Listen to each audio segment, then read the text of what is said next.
Hey, and welcome back to the number one podcast in the world, the Cellarcast, episode 197. God damn, it has been a minute. It's been a month since I've recorded the last episode, and I've missed podcasting a little bit. See, what was going to happen is at the start of December, I didn't know if I was going to be able to get a new video out. I didn't know if I was going to be able to get another video out because I'm so bad at getting things done. And so many of my videos just blow up into these huge things. And I played Death Smiles on a total whim. I actually played it because I got sent those Game Fan issues by Rob Duenas, who I interviewed.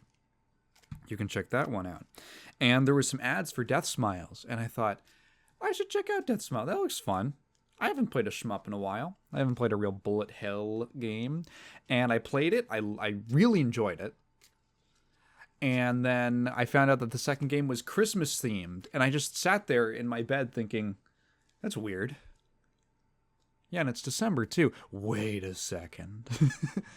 I think I can pump out a video on two shmups in like a 3-ish weeks. That's about how much time I had. And yeah, I basically did. I was like, I don't want to record the podcast until I'm done blasting through this, because I really wanted to get it out before Christmas. And I managed to get it out on like the 23rd, I believe. And I was like, okay, when I'm done, I'll record the podcast. And then I got sick, and then I got lazy, and then it was the holidays. And the holidays for me are a busy, busy time. Not just because of Christmas and New Year's, but because my birthday is on New Year's Day. So there's just kind of like a lot, I don't know. There's a lot going on. It feels busy with all the festivities. And now they're done. We did a fun New Year's stream with Kat. We played Walt Disney Race World, something like that.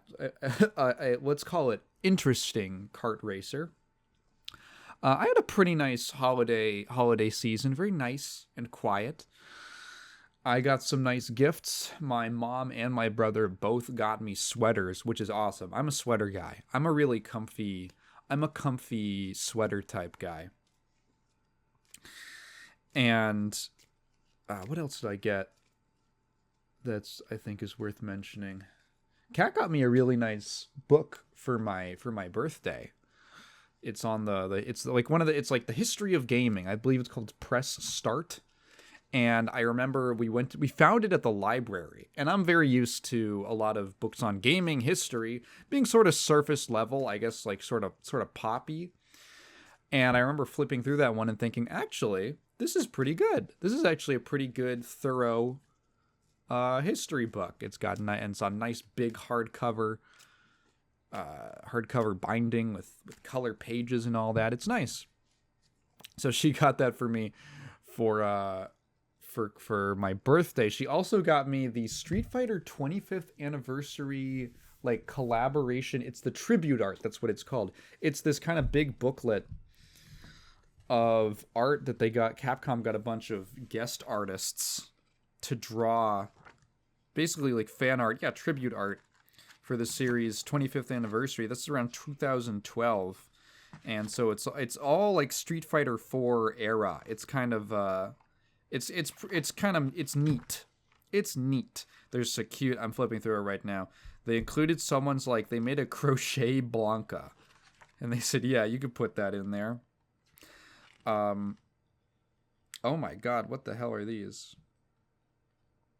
There's like these 3D models, but of like Ken and Ryu, but they're like gigantic. Why are they so damn big? I'm sorry, this probably doesn't make any. It isn't very interesting without a visual aid. Well, yeah, I got some nice stuff for my birthday and Christmas. We had a weird experience.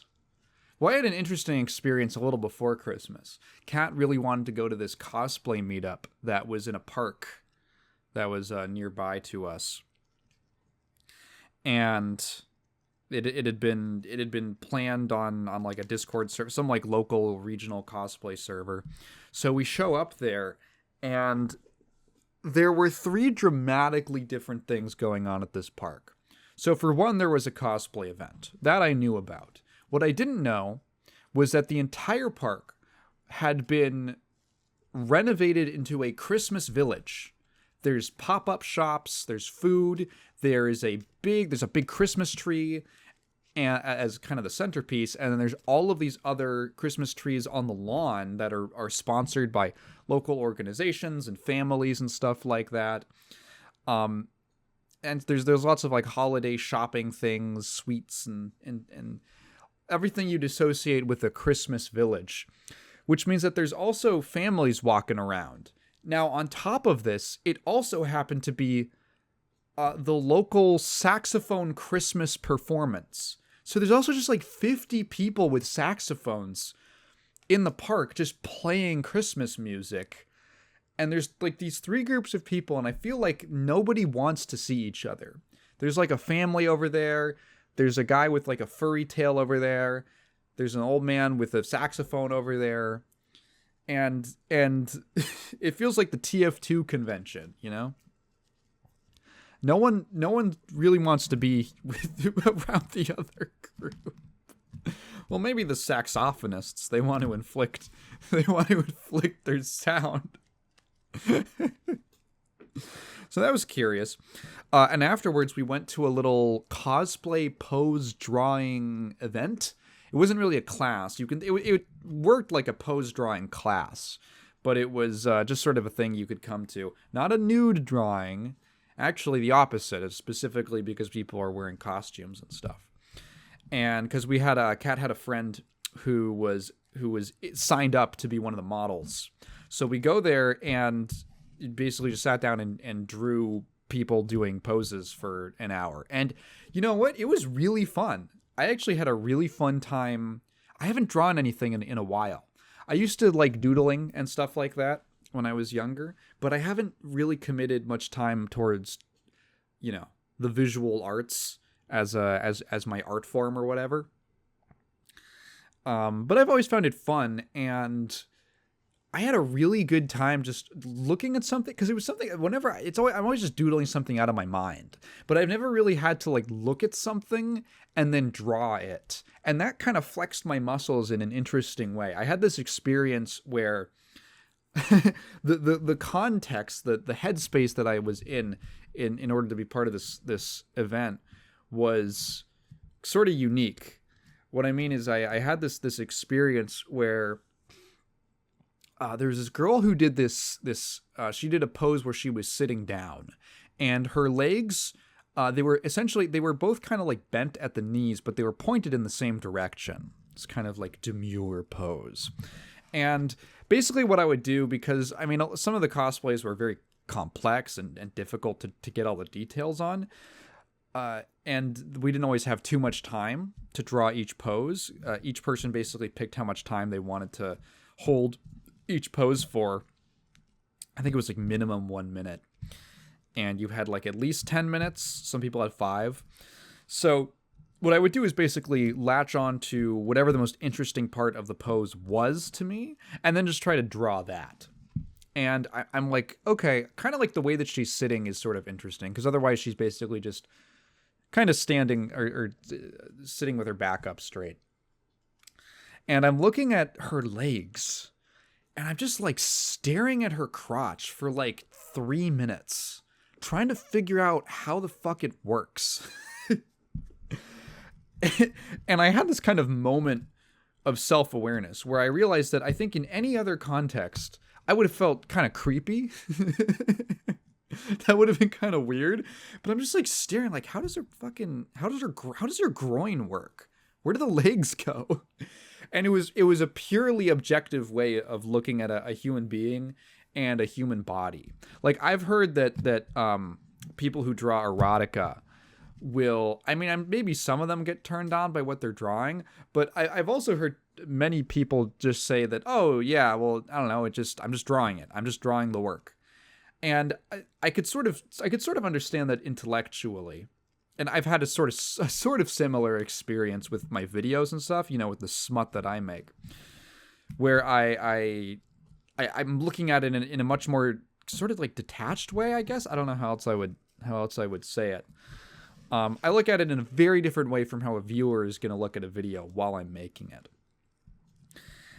So I kind of got that intellectually. I could understand the concept, but actually being there and trying to like draw someone and like just draw the way the human body is was a lot more. It forced me to be very objective in a way that I've never really been before, of just looking at things. You'd be surprised when you're trying to draw somebody how many parts of the body just kind of come out of nowhere, where you're like, where does your arm, where does the arm start? Where does the arm start? And it also makes a lot of sense to me now when I've heard the thing about like this kind of back and forth discussion where it's like, my art teachers didn't like that I drew anime and stuff. And you're like, that's bullshit. It's because they hate anime. I love anime. And then there's sort of rebuttal to that, which is that like, if all you do is try to mimic this one style, which is very stylized, a very stylized way of drawing people, you might just totally be missing out on core skills. You might just be like fucking Rob Liefeld, which granted, I mean, I don't know if that's the best example because that guy was like a super popular, really successful comic artist, but he basically taught himself how to draw without any like traditional education, and he could draw a lot of stuff pretty well, but a lot of basic things like anatomy, people's proportions, just a lot of basic aspects of the human body, faces, stuff like that. He was like infamously terrible at because he just lacked the fundamental skills. And then you see over the decades, he actually like gets down to business and starts improving his art skills and his modern art. I don't know exactly where, at what point he started really improving, but now his stuff looks just fine. Like it looks good. And he shored up a lot of the weaknesses that he used to, kind of the cliche Rob Liefeld weaknesses. But yeah, I get the argument. The need to actually study anatomy and perspective, and just to have like a much better understanding of the way the human body works and how the muscles are put together. I totally get it now. I get it in a much more concrete way than I did before, which was it was interesting. It was a fun experience. Maybe go check out a pose drawing thing, or just do it for fun. It could be neat. Might have to flex a part of your brain you've never really had to. Anyway, I'm gonna get now to the comment review. Reminder that if you have a question, you can leave it down below, and I'll definitely get to it next time. So for now, we've got a couple. Okay, I had to dig deep for these comments because YouTube really likes to hide them. In fact, if you don't sort by new, several of these have been hidden. So I'll start off with the lighter question, I suppose, from Ziggy995. Question: what sort of wacky shenanigans are you planning to celebrate your 200th podcast? Can your listeners suggest stuff, then spin a wheel for random selection?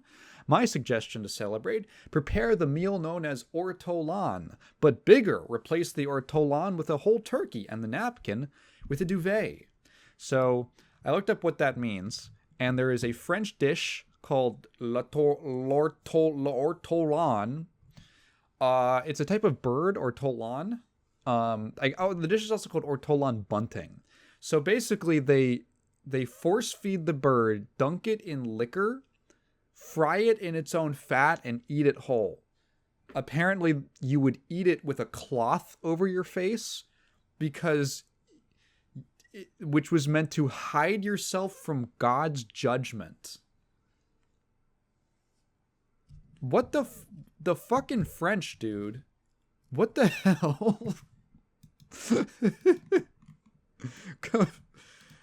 I don't know if I'm gonna do that. I don't feel a lot of comfort. It's one of those things, hey, just carnivore things, where you're like, I'm gonna draw the ethical line. I don't think that's a nice way to treat an animal before you kill it.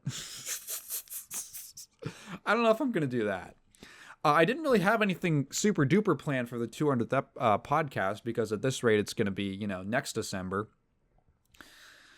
I would actually love, hey, if you guys want to suggest topics or things to do, you could just leave them down in the comments, and I might just add them to a big wheel, and then we'll spin it on the 200th episode, and maybe I'll do a live episode. I think I did a live episode for the 100th episode.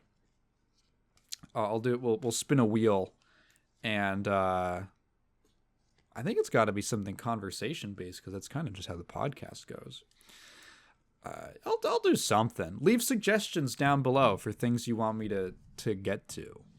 You know, some people sell off topics and like sell off video ideas. Like, hey, I'll make an episode on this. Which I don't think is actually I don't think it's a bad idea. In fact, I mean, a lot of bigger podcasts with Patreons and all that, you can like mail in questions and stuff. And I don't know, if this ever got that big and the comment section was unusable, then I'd probably do that. But there's no real need to do that when this gets like 50 views an episode. Anyway, yeah, leave those down below. Next question comes from Straight and Alert, as opposed to gay and asleep. From your description, it sounds like Zootopia 2 is about Zionists displacing Palestinians. What do you think? Is it a coincidence or intentional? I have to reach deep back into my memory banks because I talked about Zootopia 2 so long ago. It's what it feels like now. Zionists displacing Palestinians. I think when I first read this question, my immediate response in my mind, and I think this is what I'm going to go with, is that the message, I think that I would say, I don't think it's specifically about Zionists displacing Palestinians. I don't think it's about like the genocide or any of that stuff. In particular, you can certainly draw parallels between those things. The Zootopia 2 has really strong elements of like a class struggle, which is certainly something. I think if you really wanted to make it a Palestinian allegory, you could have gone much harder on that with things like the religious angle or the way that the land was cut up after World War II, or just like inject a lot more like historical parallels. As the movie kind of is, I'd say that it's a little broader in its scope, which might like make it age better. I don't know. It kind of reminds me of when Superman came out, the James Gunn Superman, and there was a ton of stuff about, oh my God, this movie is like an anti-Israel, anti-Zionist thing. And I really thought about it, and I actually watched some interviews with James Gunn where he was talking about the production process of the movie, and the script I think was completed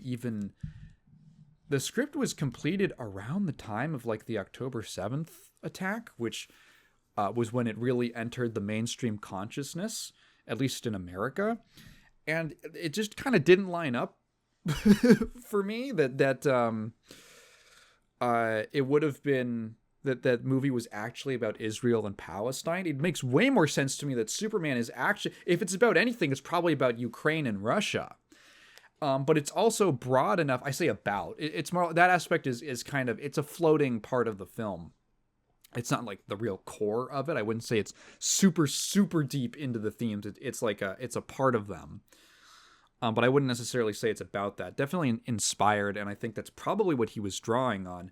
But I also think that if the movie was made 10 years earlier, it would have been like Afghanistan, right? And if it was made 10 or 20 years before that, it would have been Vietnam.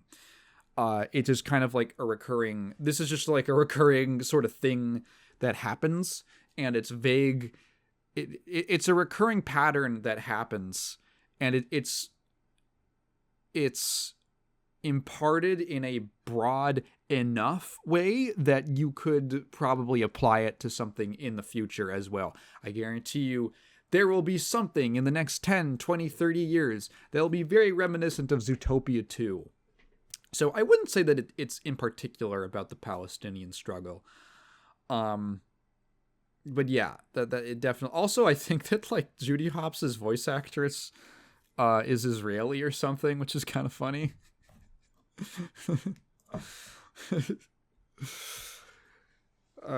Dude, that shit's crazy. You know, Grok on Twitter, they had to like briefly turn off No, I think what fucking happened was they had to stop letting you auto translate tweets from Israeli because when you translated them, it basically went through Grok, and a lot of Israeli tweets about Palestinians and specifically like Palestinian babies and children and stuff were so intensely like violent and racist that like Grok like could not, it wouldn't push the text through, like it violated the TOS. That's crazy. That's what fucking Pobbert's posting. All right. Anyway, that's the comments. That's the comments. Leave more questions down below for next time. Now, I have a lot of things to actually to chunk through. I played a lot of Mega Man. I've basically been on break.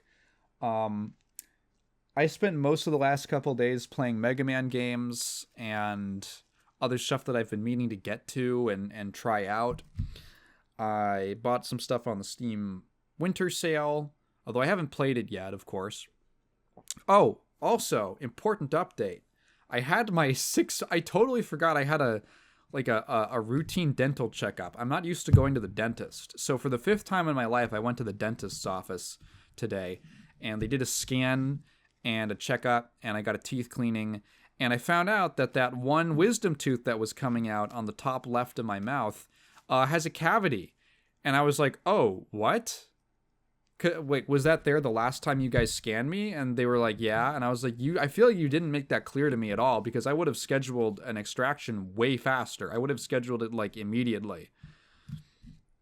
But okay, anyway, I guess I'm getting that tooth pulled later this month, because that's kind of like, you sort of need to. If a wisdom tooth gets rotten, you got to pull that shit pretty quickly, or else it can really damage the rest of your mouth. So that was cool. That was fun, I guess.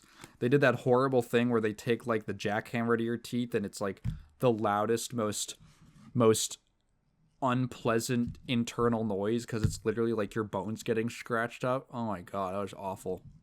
That was awful.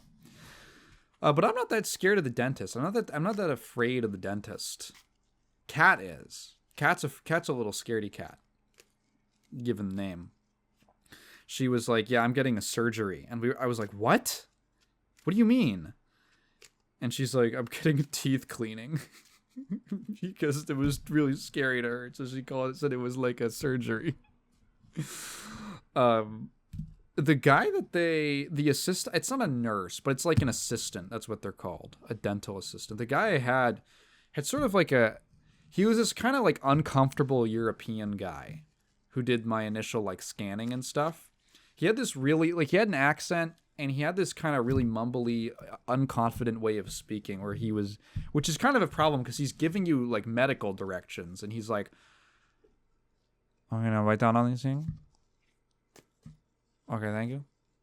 Now, but teeth open, and like, I'm not afraid of the dentist. It's not comfortable. It's not comfortable to lay in a chair and have someone like jam stuff into your mouth. But it doesn't like freak me out. I'm not really afraid of it in the way that a lot of other people are, because I'm a big brave boy. But having someone be like really unconfident and awkward really does rub off on you. Thankfully I haven't been to the hospital that many times, but I can really see the importance of bedside manner. Like, imagine if you're going in for a surgery and you're like, the surgeon is just nervous as fuck the whole time, like just not confident, just not chill at all. Like, I wouldn't feel good about it. Anyway, I think I'm just gonna talk about games for the rest of this. I don't think I watched anything that particularly interesting. Oh, we watched the SpongeBob movie. The new one, The Search for SquarePants. Kat really wanted to see that on Christmas Eve. And what I find funny about it is that it has the movie's fine. It's kind of a retread of the first one. But it's got this theme song by that lady, Ice Spice. And if you don't know, the lyrics of the song are SpongeBob Big Guy Pants Okay. SpongeBob Big Guy Pants Okay, which is a very particular set of words to use. I didn't really understand it until I saw the movie. And like the plot of the movie is much like the original SpongeBob movies about him really wanting to feel like an adult and wanting to grow up. The new one is about him wanting to feel basically the same thing, but instead they just use the term big guy. They say, I want to be he wants to be a big guy. And so I guess they told Ice Spice the premise of the movie, and they wanted her to make like a theme song for it. And she sat down and went, okay, SpongeBob, a big guy. What is he? Pants? Okay. And then that was the song. It was very inspired. There are actually some funny bits in that movie. We saw that in a theater that was almost split 50-50 between families with their children there and adults who were high on weed. And the adults probably laughed more than the families. Like there's actually some pretty funny kind of absurdist bits. I think that one of the strengths of SpongeBob in the better episodes and the better seasons are it's really like odd, kind of absurd, surreal humor that would catch you off guard in a really good way. And there's some good ones in this, like some good visual gags. There's a funny scene where they're going up, like in the climax, they're going up this roller coaster, and the roller coaster just keeps going up. And you're like, in your mind, you're like, how high have they not hit the top of like the hill yet? And then you start seeing in the background that it goes from like the regular overhead shot of them in the, just like, I guess what you'd, from like, maybe like 10, 20 feet down, to then like you're seeing like in like an aerial view, like a satellite view of the city. And then they're like out in space, and it just keeps going up, and they're like getting close to the moon. That was funny. That was probably my favorite joke. Like visual gag. Yeah, it was a kid's movie. All right, now video games. I don't think I have anything else I want to. Oh wait, no, I'm just kidding. Haha. I played The Binding of Isaac. I want to get this out of the way. So I guess I've been kind of going on a little bit of a mini run sort of recently of trying out some of the more acclaimed roguelikes and roguelites. It's kind of hard to use what do you call them? I call them rogals. I just call them rogals now.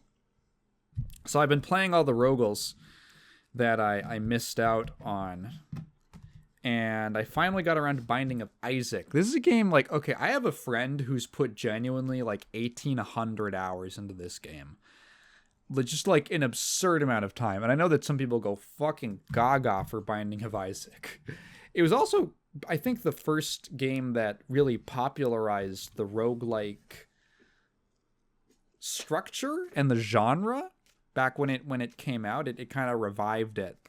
There was some interest in it's a very old genre, and then it kind of dropped off, and there aren't that many examples of it. And then I feel like Binding of Isaac came out and really kind of brought it back for a lot of people and revived interest in it, and inspired a lot of people to make their own. I think it's fine. I think it's okay. Something that I've realized from my these recent kind of plunges is that I don't think the core aspects of the roguelike genre are compelling enough to carry a game on its own for me. By what I mean is that I would say that when I say core aspect, I mean basically the randomization. The random structure, typically like a random structure and layout, and random progression. Those in and of themselves, which are kind of like the glue that hold the genre together, that basically informs the gameplay loop and the structure and how the games go, how each run is going to go,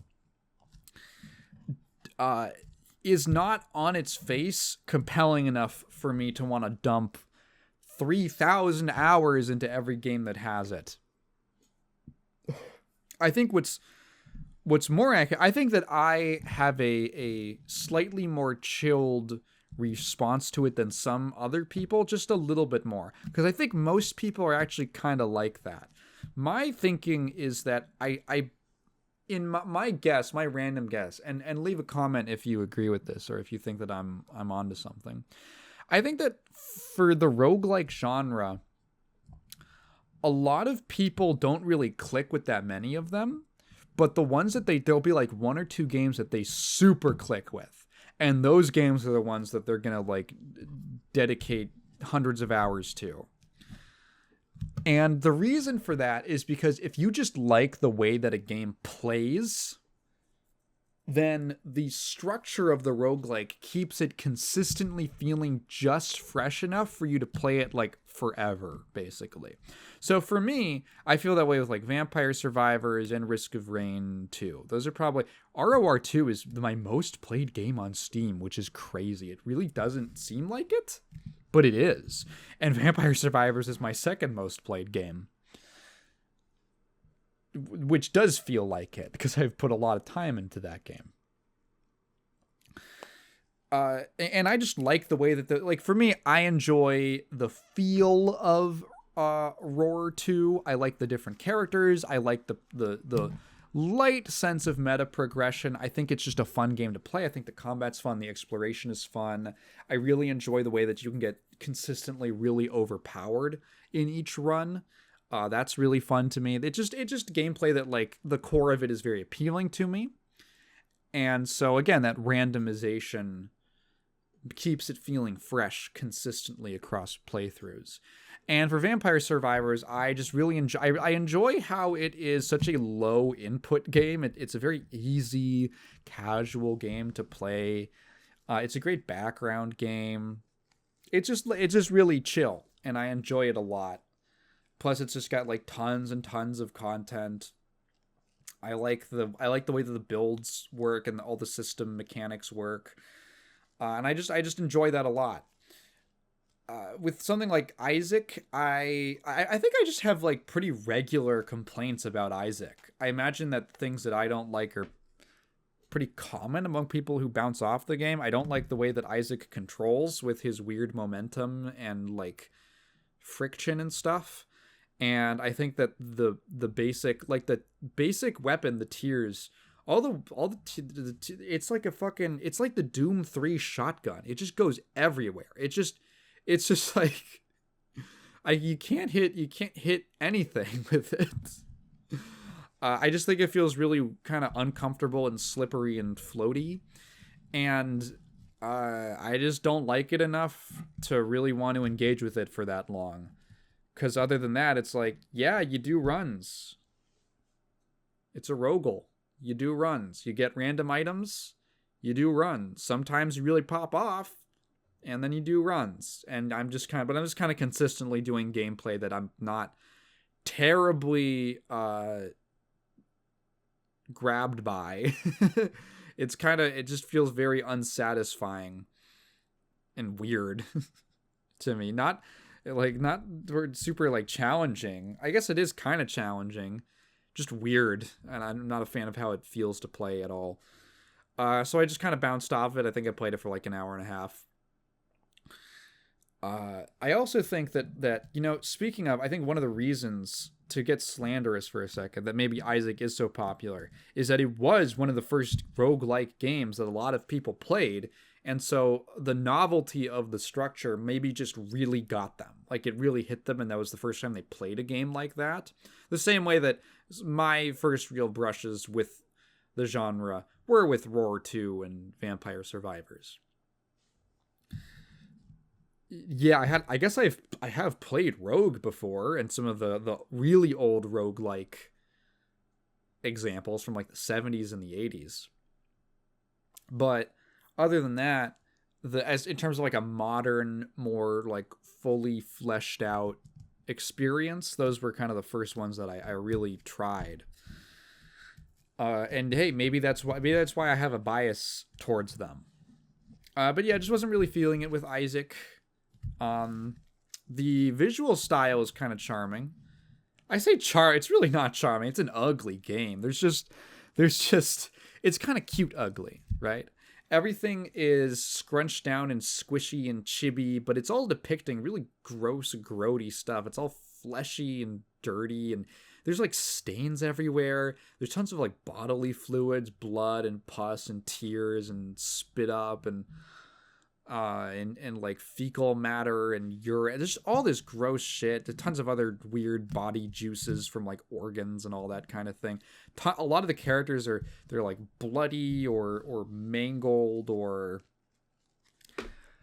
diseased, or they have like, there's like a boss that's just like basically just a big lump of flesh with a face that has a cleft lip. It's such an intentionally unpleasant game. It's such in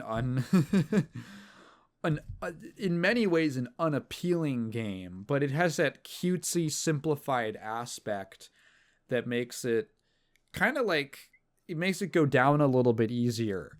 Like if you don't really think about what you're looking at, it doesn't come across that you're fighting a weird, it's like a guy attached to like a little like a fetus on an umbilical cord, and the fetus shoots blood balls at you,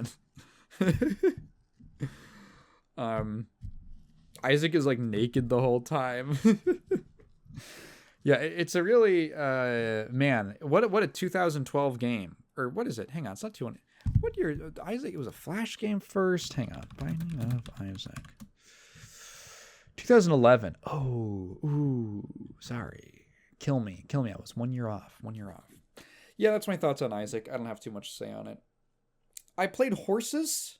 Horses is that game that you might have heard of it recently, because it was delisted. It was banned from Steam, and then heroically picked up by GOG, by the good old gamers. So, did I talk about Horses? I don't remember if I talked about Horses, but essentially the backstory to this game is that there's a demo for it. It is a very intentionally off-putting, uncomfortable game, and there's a lot of what I would say now pretty confrontational content. It's kind of challenging to a lot of I don't know. It's a little sallow, I suppose. And it's very upfront with that. It's a very adult game in that sense. And Steam raised some issues like, hey, we don't like, because there's one scene that's, again, like very intentionally off-putting, and it was made to be more off-putting because there was like a child in it and there's like naked people. And I can see why they had they flagged a like a question mark with it. That was like a year or two ago. They submitted another thing. Well, basically they changed the build. They replaced that character with an adult. Steam didn't budge and said that they couldn't sell the game on their platform. Having played it, I think it's bullshit. I think that they easily could have had, like, if fucking like my Futanari neighbor can get on Steam, my Futanari roommate 15 to get on Steam every single day, every other day of the week. I think that Horses could easily, there's nothing that's, and Horses is a significantly more like highbrow game, all things considered. Really, I think that had more to do with, I think that if there was anything that influenced that decision, it was probably the payment processor bullshit that they went through recently. I think they're being very conservative with what they allow on the platform now in terms of certain types of content, which sucks. That a lot of different people feel like they gotta walk on eggshells. What should they have let it on? I would say that it deserves to be on Steam, but I don't know. I don't know the I'm sure there's like internal discussions that happen. I don't know the full scope of it. Anyway, it's on GOG now. It's also really cheap. It's maybe $6. And having played it, it's like a 2.5 hour experience, and it is interesting. It's not bad.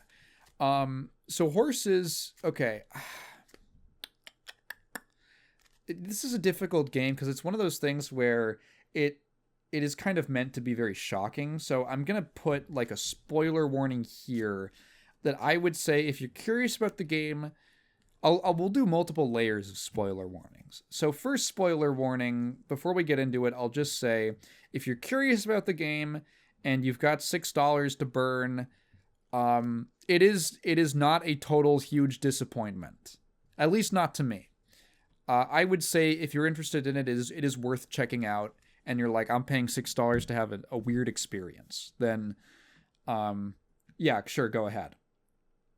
I don't know GOG's refund policy. You might be able to genuinely finish this game and return it. Okay, second layer of spoilers, because I'm not going to talk about actual plot details. So why is it called Horses? It is about a young man in Italy in like the 1950s, I want to say, 50s or 60s, who goes to work for 2 weeks on a summer job at a horse ranch and a farm in the Italian countryside. The entire game has this black and white filter. There are almost no sound effects. I actually wish there were less sound effects, because I think it would kind of enhance the. I wish that there was just more like title card stuff. All the dialogue is presented through title cards. But most of it is just the kind of low sound of a film projector whirring. So you go to this farm where it's just you and the farmer, and he's talking about the horses, and you find out that the horses, you round the corner and you look at the stable, and the horses are just people. They are people in horse masks, completely naked otherwise, and they're just like held in a pen. And you're like, what the fuck? Okay. And the game is about the 2 weeks that you spend on this farm and the plot line that evolves. So, okay. How do I want to do this next layer of spoilers? So I'll say, as I was playing this game, I was getting worried in the first half. I was worried in the first half about the message, because I had a real suspicion that I was like, okay, so first of all, are these actually people? Are these actually human beings? Or are they, like, in the canon of the game, meant to be horses, and they're just being presented as human beings to make a point, as like an artistic expression? Because in that case, I was worried that the game's message was going to be, imagine if we treated humans like farm animals. Wouldn't that be fucked up? You know, like a PETA game. PETA. And in that case, like, I mean, I guess, like, yeah, I would kind of agree with that, I guess. Like, in some sense, it depends on how you treat the animals. I don't have, like, necessarily, like, some big fucking, like, oh, fuck you, vegans, kind of objection to it. It's mostly just that that's a very lame, uninteresting message. And again, there's, like, a lot of PETA games that you can play with the exact same message. In which case all the presentation and stuff would just be very pretentious. So I was wondering about where it was going to go, and I'm not going to lie, I spent the first half of the game sort of tensed up, waiting for it to disappoint me with kind of a lame message. And then I will spoil this just to prove the negative. That is not the message of the game. Not as far as I can tell. Like, maybe in some sense you could tie it back to that, or you could get elements of that, but that's really not what the game is about. Not like the core idea of the game. So that's not what it is. So if you're curious about it and you want to go in, you kind of know the premise. No, it does not have kind of a lame, like, what if we should set all the animals free kind of message. That's just sort of like boring and kind of hackneyed. No. So, okay, now I'm going to actually talk about the game and what's kind of interesting about it and maybe some issues that I have. So, the game has some really effective moments. Basically, the game is divided into 14, just about 14 episodes, which are the 14 days of your stay at this farm. And on each day, some of the days are fairly uneventful. Some of the days, like, only one thing happens. Several on a lot of the days you have a list of tasks that you have to accomplish. But generally, the plot line that unfolds is you learning about what is going on here and why these people have been forced to be horses. And that's where I have a bit of a barrier with the game. And I think it's because I am an American, or more specifically, that I'm not Italian. There are parts of this game that I get the sense that I'm just missing out on a certain cultural, historical context of something to do with Italian history. Because this is an Italian game. The team is all Italian. All the text by default is in Italian. You walk up to it and it kind of it fades into whatever your chosen language is. Like you'll walk up to a sign, the Italian word will kind of fade into an English one.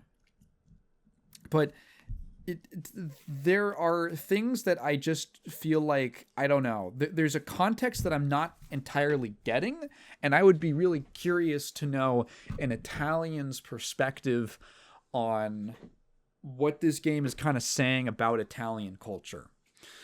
But I can say that I can identify some of the themes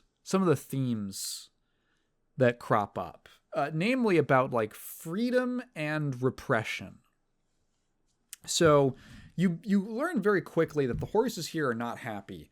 There is the first like really shocking moment after the initial reveal of the horses, which I kind of knew was a thing already because of the game's marketing, I suppose, or the screenshots from all the articles about it.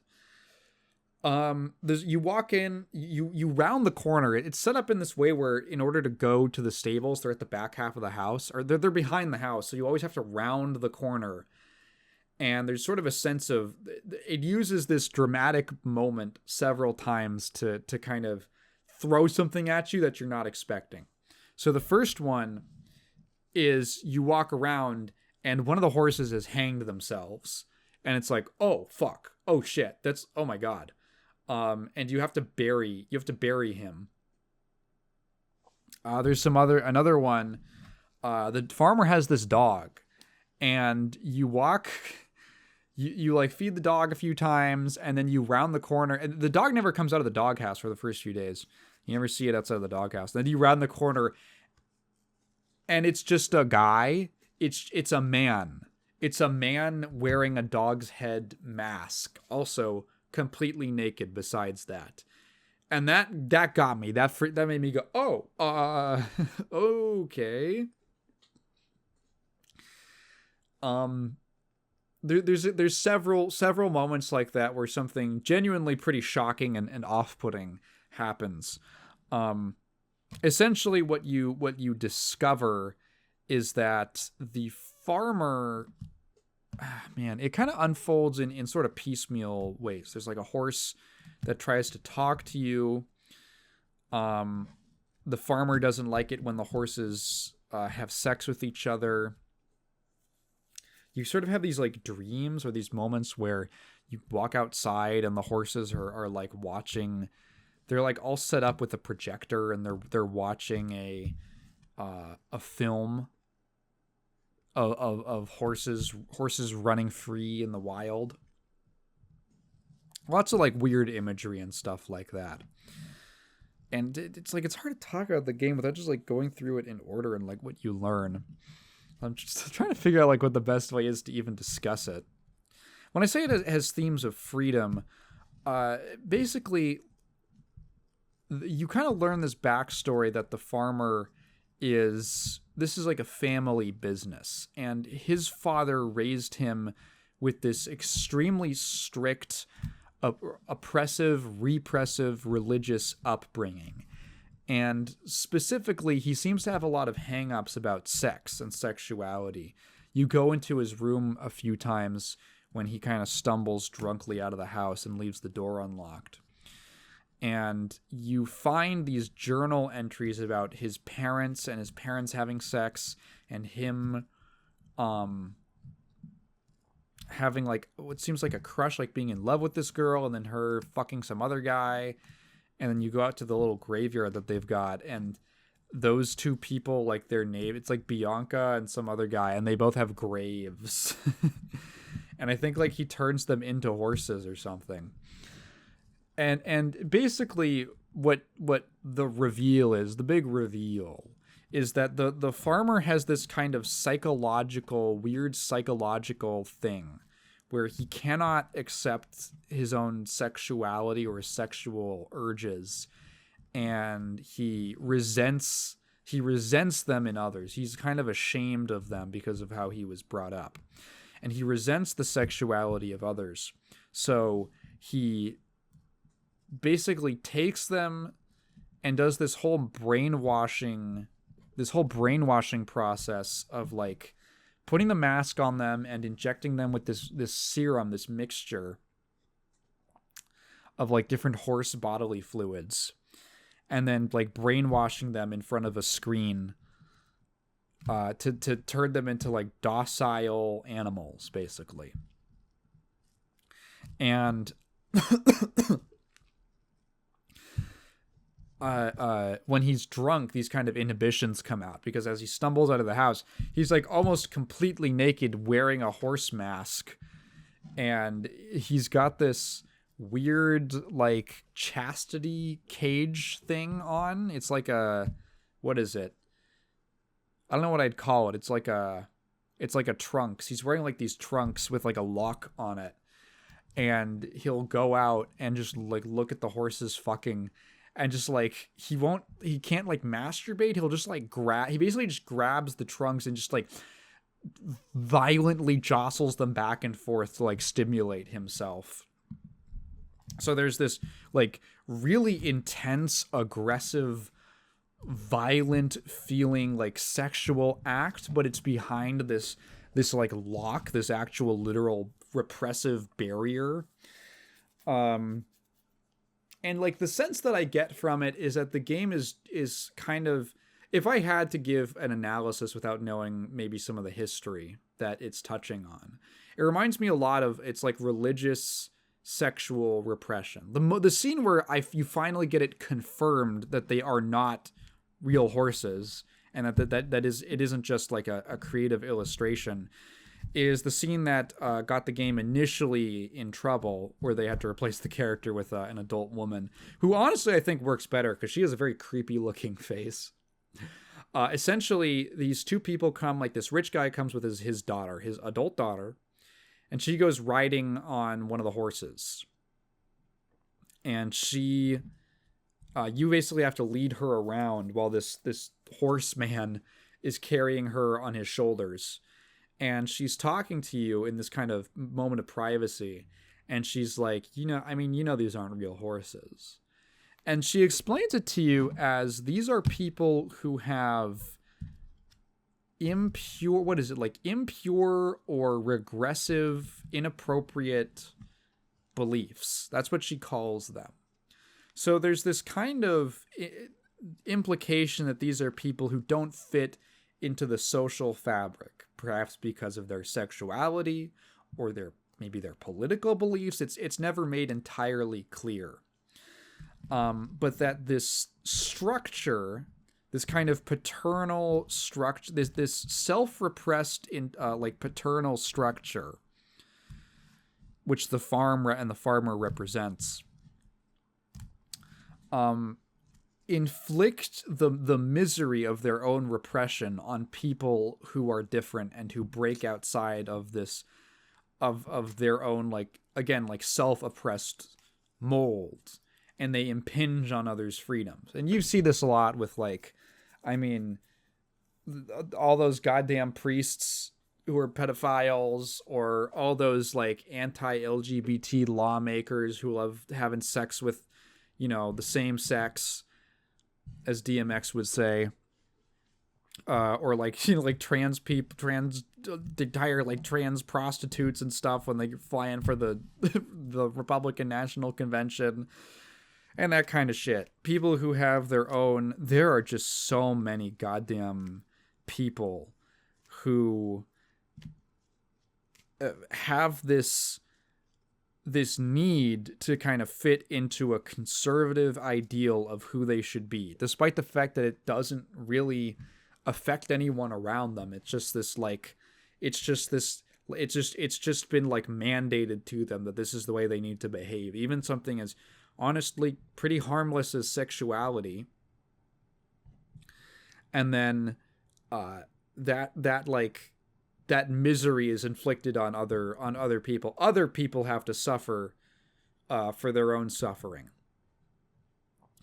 And I think that if there's any connection I can draw between what's in horses and real life, that would probably be it. The resolution in this game, I guess, is just to like shoot him. No, they knock him out, and then they give him the horse treatment, which I think is interesting, because the resolution of the game, the ending of the game, is not that everyone goes like takes off the horse masks and they get to be people again, is they get to be free horses, which I find interesting because they did not start as horses. So that's kind of a curious bit of symbolism. And I don't really know exactly how to think about it, because it's literally, okay, these people are different. These people are different, so they have this label thrust upon them. This new role in society as outliers. They are stable animals. They're horses. They're kept in a pen. They are basically subject to the whims of the farmer. They can be beaten, and they're fed on someone else's schedule. They have no agency over their own lives. They are an oppressed, literally second class, like subhuman level. And the resolution of the game is making the oppressor, like this kind of patriarchal figure, also into that folding into that identity, and then running off as that identity, which I find kind of curious. It makes me wonder if my reading of the game is entirely accurate, or maybe if the symbolism isn't as well thought through, or if they just really liked the idea of the end sequence being a bunch of horses, horse people running across the hills. There's a really cool sequence, actually. There's a dream sequence where you have a dream about freeing the one horse who is kind of helping you, who gets like basically captured again and sent to like horse hypnotism camp, sissy hypno camp. And you have this dream of rescuing her and then walking out the door, but then it's just like this big black void with this light in the distance, and you walk towards it and you realize that you're on the other side of that movie that the horses were watching, of the free running stallions in the wild. That's a pretty cool moment, that you're on the other side of it, and then the ending recreates that moment, essentially, that footage. That was pretty cool. I think that the game suffers a little bit from its budget. It's clearly a low budget game, and usually when you have a game with a low budget, there are stylistic elements that attempt to cover that up.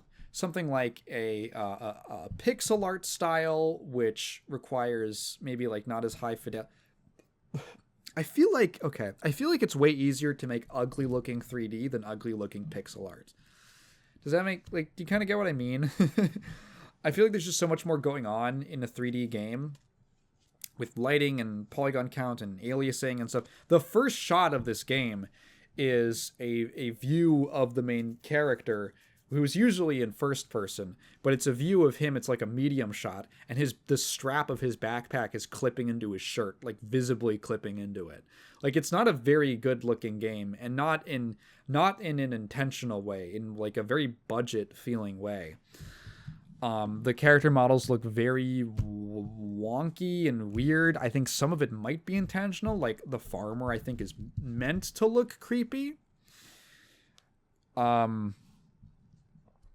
The horses have it off a little better because they don't have to like have actual faces. They're just a big horse mask. The Yeah, the lighting is very simple and unsophisticated. It often feels like, so there's like full frontal sex scenes in this game where the horses just start fucking, and I'd say it's like, I say it's definitely adult because of what's being depicted. But like, so first of all, everything has like a mosaic sensor blur over it. Whenever any genitals and like breasts and stuff have this blur field covering them up, so you're never like really seeing anything in super high detail. And like the sex is just like, it's just like, it looks like two action figures smacking into each other. It's really not very graphic looking at all. I couldn't call it very sexy.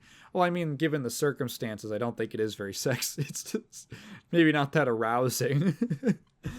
um, that stuff is mostly like fine. Like I can look past it. There's a few moments where the low budget, I think, genuinely hurts the impact of several moments.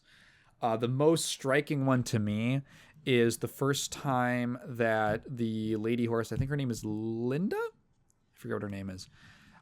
Basically gets caught leaving her stable to talk to you. She gets caught, and then you walk up, you walk around, turn around the corner the next day, and the farmer is just whipping her. He's just whipping her over and over with this crop on her back. The problem is that the whipping animation is not done. It is not a complete animation. It starts with him with his arm raised, and then he flicks it down, and there's a little bit of a recovery, right? And then the arm just snaps to the fixed, like, held up high position. It looks like a looping GIF, and not like a seamlessly looping GIF either. That animation appears a few other times in the game, and it got me to think about, like, it really took me out of it. It's meant to be a shocking moment, but I ended up just looking at it for like a minute just to kind of take it in, just to be like, huh, okay. So that's what's going on. Because at first it didn't really register with me, and then I was like, what? He just snaps back into the starting position. It's really weird. It's probably the most egregious example. I can't think of like another type. It's just, there's just a general kind of low budget feel to a lot of things. There's a really cool moment near the end of the game when you rescue Linda from horsey hypno time, where you go to, basically there's the big projector that's projecting like the hypnotic image on screen. You find it, and it's this massive, gigantic film camera, and you take these scissors and you snip the film, and then after you snip the film, the sound effects return to the game. The low buzzing of the film camera, which you get a shot of at the beginning, but you have no context for what it is. The low kind of film like ticking sound vanishes, and suddenly the soundscape is totally empty. And it's a pretty cool moment. It's actually a really cool, effective moment, because I realized how present that it's like when the air conditioner is on for an hour and then it turns off and you go, huh, I didn't realize how loud it was. And like the sound effect, you can finally hear the sound of your footsteps. And it's like, there's this moment of clarity, and that's really cool. That's a cool bit. And it makes me wish that other sound effects weren't in the game. Like, at the beginning of every day, you can eat breakfast. And when you like go to click on these little like biscuits that are made for you, you get like a munching noise. And that I found that very strange, because it's one of the few sound effects that are actually in the game. There's basically no music either. But there's like a couple moments where sound effects play, and I kind of wish that they hadn't been there, because I just find it I find it a little weird. It's like, what is supposed to be, is that supposed to be diegetic? Because nothing else is. It just kind of inconsistent.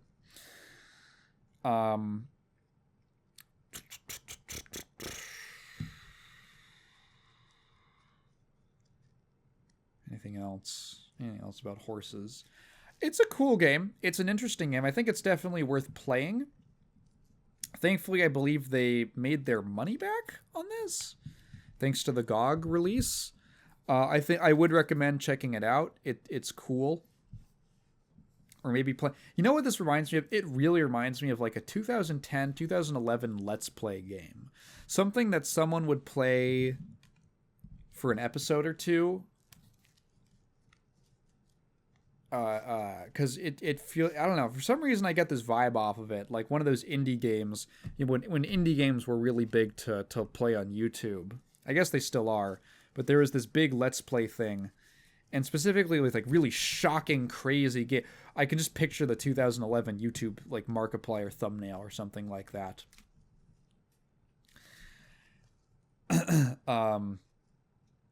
Yeah, I don't know. Something about it just reminds. I feel like this game should have been alongside like Facade or something. remember Facade? That's not a particularly shocking game, but you know, like in that little stable. Oh, stable. Oh, whoa, what? Huh? Yeah, horses. It's cool. You can check it out. I'm glad it exists. I think it should have ended up on Steam, but hey, so it goes. So it goes. And next, I want to talk about Mega Man. So I've been on a real Mega Man kick recently, ever since the Game Awards. It's been on my brain because I love Mega Man. There will always be a passion and a fire in my heart for Mega Man. And the announcement of Dual Override has just kind of reminded me of it yet again. So I was in a mood. I was hankering for some Mega Man action, but I didn't just want to replay one of the old games that I'd already played before. I wanted to actually fill in some of my gaps in knowledge with the series. So I own the Legacy Collection 2 for the Classic series, which collects 7, 8, 9, and 10. And before this point, I had played up to 7. I have played 7. I'd never beaten it. I'd gotten almost all the way through, but I kind of wanted to go back anyways, just to get basically refresh my opinion on it, and just be a little more up to date. Plus, it's very easy to just blast through a Mega Man game, and that I'd never played 8, 9, or 10. So first of all, I want to start off with a bit of, before I talk about the games themselves, I want to talk about the collection. Which I think is bad. I think that the Legacy Collection 2, at the very least, is not great. So, first of all, I had a lot of graphical issues. All 4 of these games had a problem with the screen just randomly flickering black. And for different games require different fixes for them. Mega Man 7 had a consistent issue where, I can't remember if this is in the original SNES version, but it would just, like, not even just flicker black. It would flicker with, like, a bunch of junk graphical data. Super weird. At random points, all throughout every stage, basically. Throughout the entire game. The rest of the games were kind of plagued with black flickers. Like, full screen black for a frame. And I had to do... It was improved slightly by switching the game's aspect ratio to a widescreen. Hang on, they had like original, widescreen, and full screen. It was widescreen. Full screen is like stretched and looks like shit. Switching the game's mode to well, to widescreen alleviated the issue. There's occasionally sometimes turning VSync off helped, but that also got really bad screen tearing at the bottom of the screen. And like, it's just like, what the fuck? And I couldn't find anyone else. Maybe this is just a me problem. I couldn't find anyone else having this issue online. But it's like, man, come on. Like, these are WiiWare games, man. Why is this? It's not. I've looked it up. Like, is this an emulation or some kind of a recompile port or something like that? And it kind of changes based on the game by game. I believe that these are technically native ports. These are technically native ports of the games in like C+, and maybe that has something to do with it. I can't give you like a real good comparison of how they play versus the originals, but I think I didn't have a particular issue with input lag or anything on these versions, so some people have problems with that. I didn't feel, if it was there, I didn't really feel it. I'm also not great at feeling input lag unless it's very, very severe. So maybe take that with a grain of salt. The other reason I call this kind of a bad collection is that it's really bare bones. One of the things that I was very disappointed with when getting to Mega Man 8 was that there's no electrical communication. That's a bummer. I get that there's licensing issues, but I don't know. It was disappointing. If you don't know, a lot of the Mega Man games had Japanese exclusive openings. Sometimes they would play in the worldwide, the international release, but with different music. But for the Japanese versions, Capcom got these licensed songs. And the one for Mega Man 8 with that cool anime opening is this awesome song called Electrical Communication, which is this super 90s pop song, like hype-ass pop song. It's great. Go look it up on YouTube. It goes hard.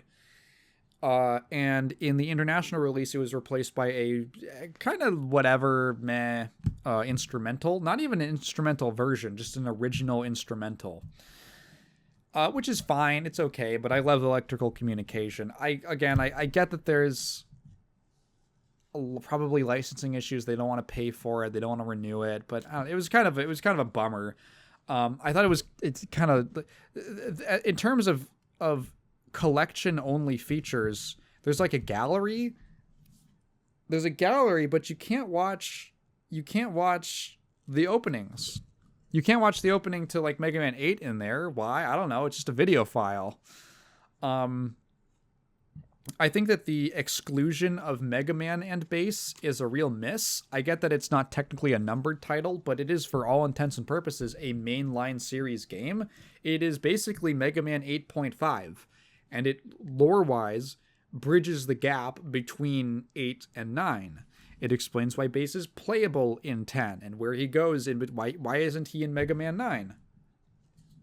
It's because he hates Wily. Like, why doesn't he work for Wily anymore? It's explained in that game.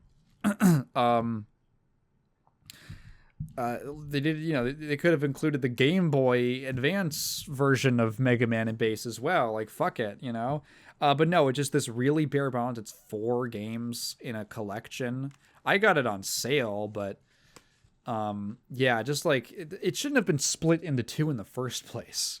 It should have been like one collection, and there should have been way more, in my opinion. I think the in the gallery for Mega Man 8, they have the Mega Man and Bass official renders of Tengu Man and Astro Man, which were the 2 bosses reused in Mega Man and Bass from 8. But they aren't called. It'll be like, so the Mega Man 8 version of their artwork, it will be called just here's Tengu Man, here's Astro Man. But for the Bass, the renders from Bass, they're called like boss designs or like boss design concepts or contests, something like that. And I'm like, wonder where this artwork comes from. That's so weird. Wonder where it's from. A game that's not in this collection, maybe? I get that Mega Man and Bass isn't the most popular game in the series. A lot of people consider it. It's pretty disliked by most people. I've actually never played it. I guess that's the one game I got to play to finally fill in my whole classic series knowledge, at least for mainline stuff. I get it's not the most well liked, but I don't think that matters because Capcom put together the fucking X Legacy Collection 2, another unnecessarily split collection, where the second half has 2 of the worst. Half of X Legacy Collection 2 are the 2 worst games in the entire franchise. X, 6, and 7, don't say it, are like the most universally maligned entries, and 5 and 8 are considered like fine by most people. It's like a significantly weaker collection than the first one. Okay, so clearly the quality, the strength of the games was not an issue. They just wanted to arbitrarily split it up.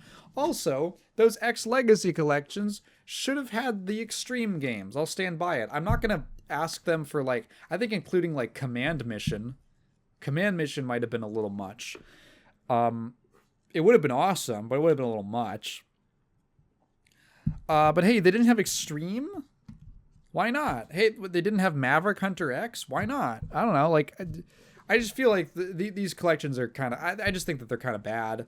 On a technical level, they have issues.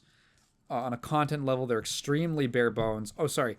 There's the challenge mode, which are just like time trials. Okay. Fine. I don't really care that much about those. Maybe that's the value add. Maybe that makes it all worth it to you that you can play time trials for... like Mega Man 7 or a boss rush, I guess. It's sort of neat, I guess. But other than that, I don't consider these to be very good. Hey, it's a digital eclipse. The superstars of fucking collections and remasters. Ugh. Okay, well, with that off my chest, I can actually talk about the games. If all you care about is playing the games and playing them in an official capacity, because you can emulate most of these, then yeah, these are good. These will get you the games. This will do what you need if you don't care about that much stuff, if you're not really invested in that. A lot of these things are things that bother me. Oh my god, you know what else bothers me? The games, when you select the games from like kind of the wrapper, they just boot you straight into the title screen. And you're like, what's wrong with that? Every single one of these games has an opening cinematic intro that the game just skips over. When you boot up the game, it's supposed to play the intro. But in the Legacy Collection, they jump straight to the title screen. You have to wait like a full minute for the game to go into demo mode, and then let the demo play for like a minute, and then it'll fade out, and then it'll reboot, and you'll get the Capcom logo, and it'll play the intros. Which for Mega Man 8 isn't... It's basically just like that anime intro that's just like, hey, whoa, check it out, Mega Man, isn't he so cool? But 7, 9, and 10 each have like their entire plots set up by the intro sequences. And if you're just booting these games up for the first time, and you would have no idea what the fuck is going on.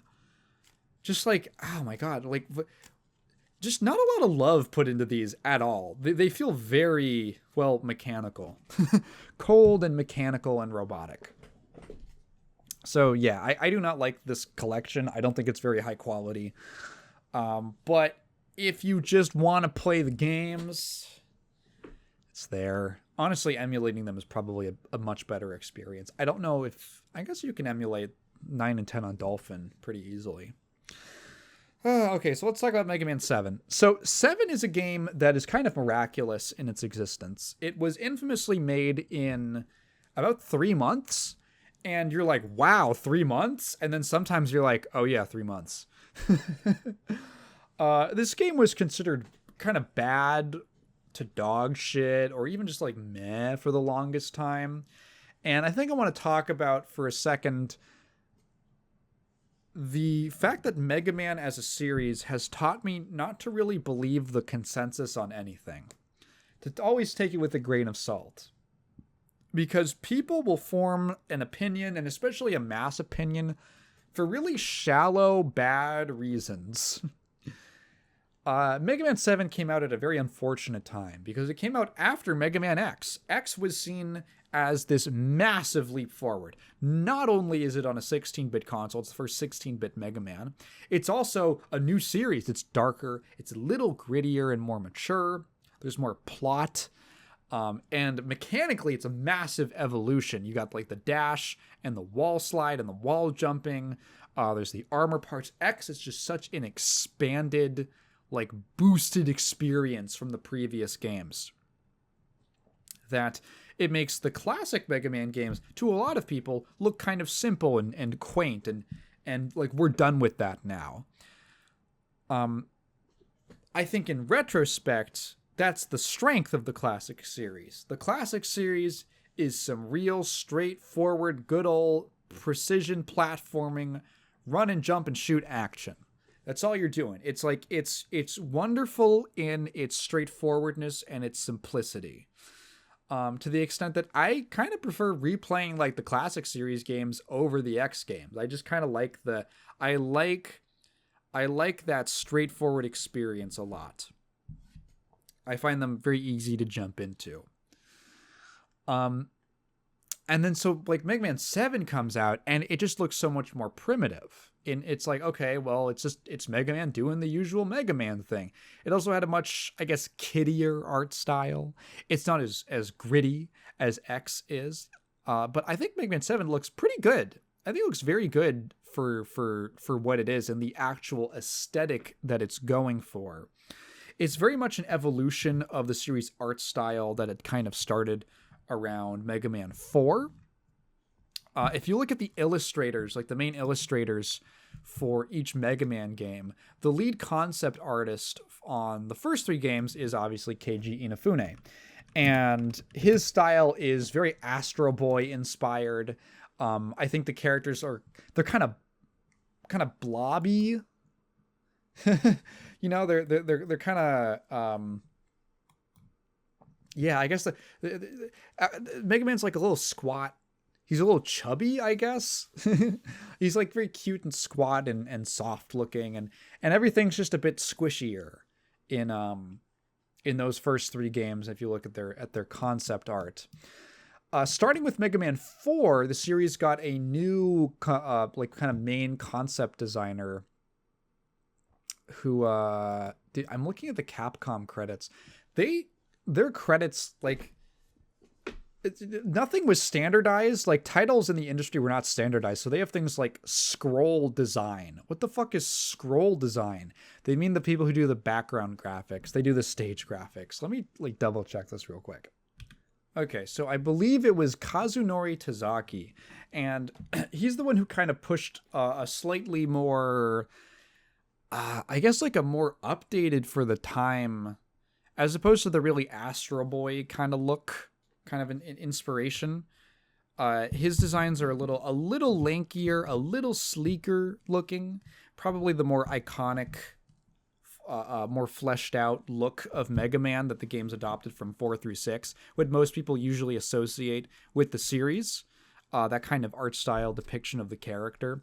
In Mega Man 7, first of all, the Mega Man sprite much more resembles his artwork much closer. And the world in general is just like a really updated, more highly detailed, poppy version of a lot of the enemy designs and the background designs that you'd see in the previous games.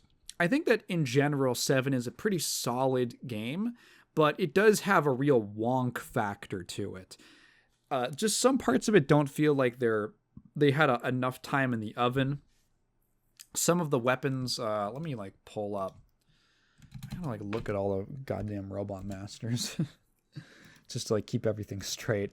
Some of the weapons aren't like the most fun to use or interesting.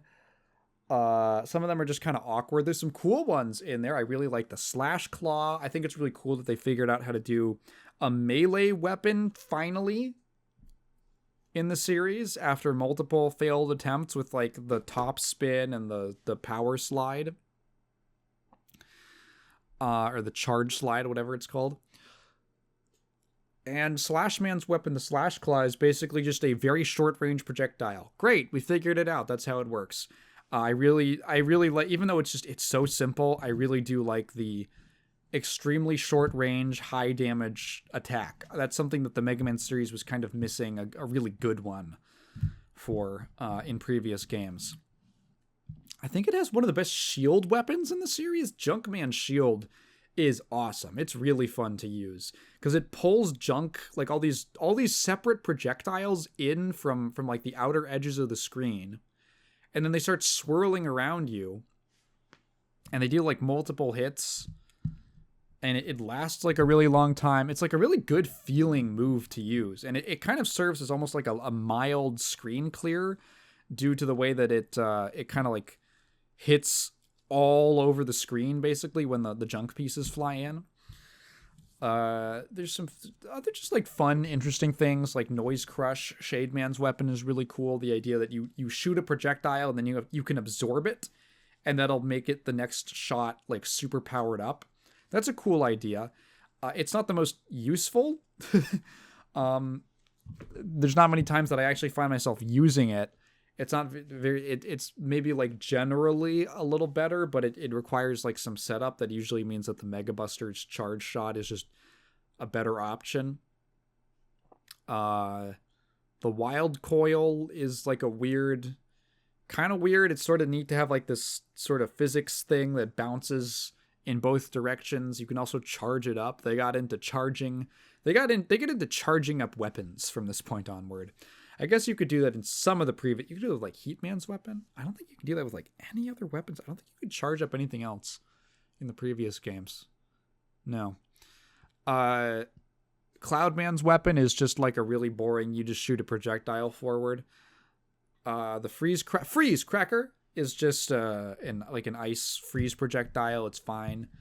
The turbo wheel or the flame wheel, Turbo Man's weapon is cool. It's basically just like a rolling weapon. The Danger Wrap, which kind of sounds like a name for like a condom, is also pretty neat. I like the fact that it's like a bubble with a mine inside of it, so it can absorb enemies that would otherwise be invulnerable. That's kind of a fun twist. I think that the weapon selection is like generally pretty okay. There's some winners and losers. It's not the overall strongest, but there's some good picks in there.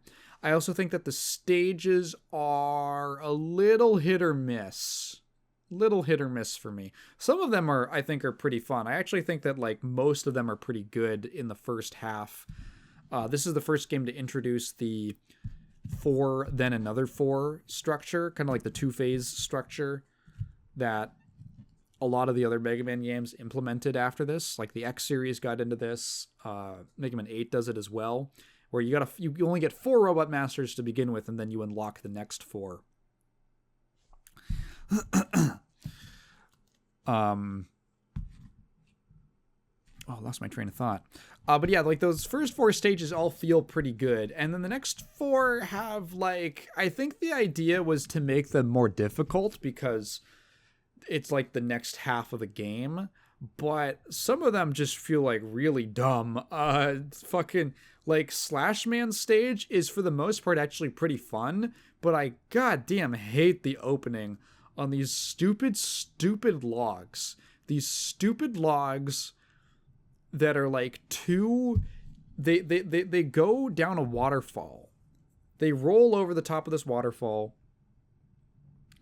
and then you hop across them, but you have to go really fast, and your jump has to be really shallow in order to get across fast enough to be able to make the jump to the next ledge. It's very unforgiving, and the level opens with it. So if you don't have if you don't have like the rush adapter or the rush jet or something. Hang on, is rush jet even in this game? I don't even think rush jet's in this game. No. You're just kind of like out of luck. You just got to skill that, man. And that was really annoying. I lost so many fucking lives to the start of that level. And then the rest of it is fine. The rest of it's fine. Turbo Man's level I really disliked. It's like the first half is kind of slow platforming. It's like, okay, fine. There's like a really annoying trap that just sets you back like 3 screens, and you gotta do really slow platforming again. And then you finally get through that, and then there's a fairly challenging bit with some lasers, like some fire pillars that spew out that you got to avoid. And then you're like, okay, you get through that, and then guess what? Fucking Quickman lasers. Oh my god, that pissed me off so badly. At least Quickman stage had the decency to put the lasers at the start of the level to front load the bullshit. But this, it's like you get these insta-death lasers where you just have to learn how to drop down this big shaft. And then if you touch one, you die. and you gotta go all the way, and there's no fucking checkpoint. You gotta start from the beginning. Oh god, it's so fucking annoying. It got on my nerves so badly. And you just gotta do this slow platforming all the way through. Again, just I don't know. It feels like it wasn't like play tested that thoroughly. It was just kind of slapped together, a little haphazardly. What are some other? Springman's fine. Shademan's got on my nerves for one single thing, and it's like this room. It's this dark room where, okay, once I got the premise, I got less annoyed with it. This is a game that really leaned into the idea of using special weapons in like creative ways that weren't just combat. And I actually like that idea. It depends on how it's implemented, but I really like the idea of the utility of the different weapons. So you're in this dark room, and there's a couple different ways that you can go about lighting it up or helping see where the platforms and the pits are. You can shoot the Thunderbolt weapon that will momentarily light the screen up. There's all these torches that you can light with Turbo Man's weapon, which is fire-based. You can shoot Freeze Man's weapon at the ground, and it will kind of like show you, because you could angle it, and it can show you where the gaps in the floor are, or at least where it can't impact. Because when it hits the ground, it'll burst into a couple snowflakes. So that stuff's cool. There are secrets that you can only access using some of the special weapons. This is something that they also did in Mega Man X. But in this game, you've got stuff like, you can use Turbo Man's the flame wheel on the trees near the end of Slash Man's stage, and it burns the trees away, the leaves away, and it reveals a secret ladder up to get beat. Or what's another one? You can use Freeze Man's weapon in whose stage is it? In Junk Man's stage in this factory to freeze this lava river. And then the river will like break apart and reveal a secret hidden passage to another area with a secret. And that stuff's cool. I like that stuff. Once you get to the Wily stages, the game kind of starts falling apart. Most of the Wily stages I remember them being fine. They weren't super memorable. And then the last boss is just unnecessarily difficult for no fucking reason. And I mean that very literally. This is like a developer quote. Inafune said that they were just like, let's make the final boss stupidly hard for no reason. Just for fun, So it's probably the most aggravating Wily capsule boss in the entire series. Because he does the usual thing where he teleports around and then shoots like energy balls at you. But the energy balls, he shoots out 4 of them in a spread, and then they go out, and then they stop, and then they move again on your position, and then they stop, and then they move again. So they basically have like 3 different, you have to dodge them like 3 different times, and they are constantly homing in on you every time they move. And every time you get hit, you get stun locked, losing whatever weapon charge you had, because his weakness is the wild coil, and the wild coil obviously does the most damage when it's charged. And if you get hit with it, you lose the charge because you get stunned. A lot of the bosses in this game, they were really making an attempt to flesh out the boss designs from the previous games, where they just kind of did like 1 or 2 attacks and then reset. In 7, they gave them more detailed patterns. They have more different attacks. They'll have like different phases to the fight. They'll use the environment in different ways. And sometimes it's cool, but there's a little bit of repetition. Almost every boss has some kind of like capture moment where they do something that stuns you. It feels like they sort of came up with 1 or 2 boss fights, like types of attacks. And then just applied it to like most of the roster of the Robot Masters. And it gets a little bit repetitive to be like, okay, what's this guy's move where he catches you? What's this guy's move where he catches you? What's this guy's move? So I'm going to be entirely honest. I did not beat this game. I got to Wily Capsule and I just kind of tapped out. I just really didn't feel like dealing with it. Like, I know how Mega Man games go. I know the ending of this game where Mega Man, like, in the American version, he's like, I'm gonna fucking kill you, Wily! Because they were trying to make him seem edgy. They're like, fuck, oh no, Mega Man X is so much cool. They're gonna think this is a game for kids. We gotta make Mega Man seem cool and badass, and let's make him threaten to kill Wily because I am more than a robot. And Wily goes, no, you aren't. And Mega Man's like, you got me there. You got me.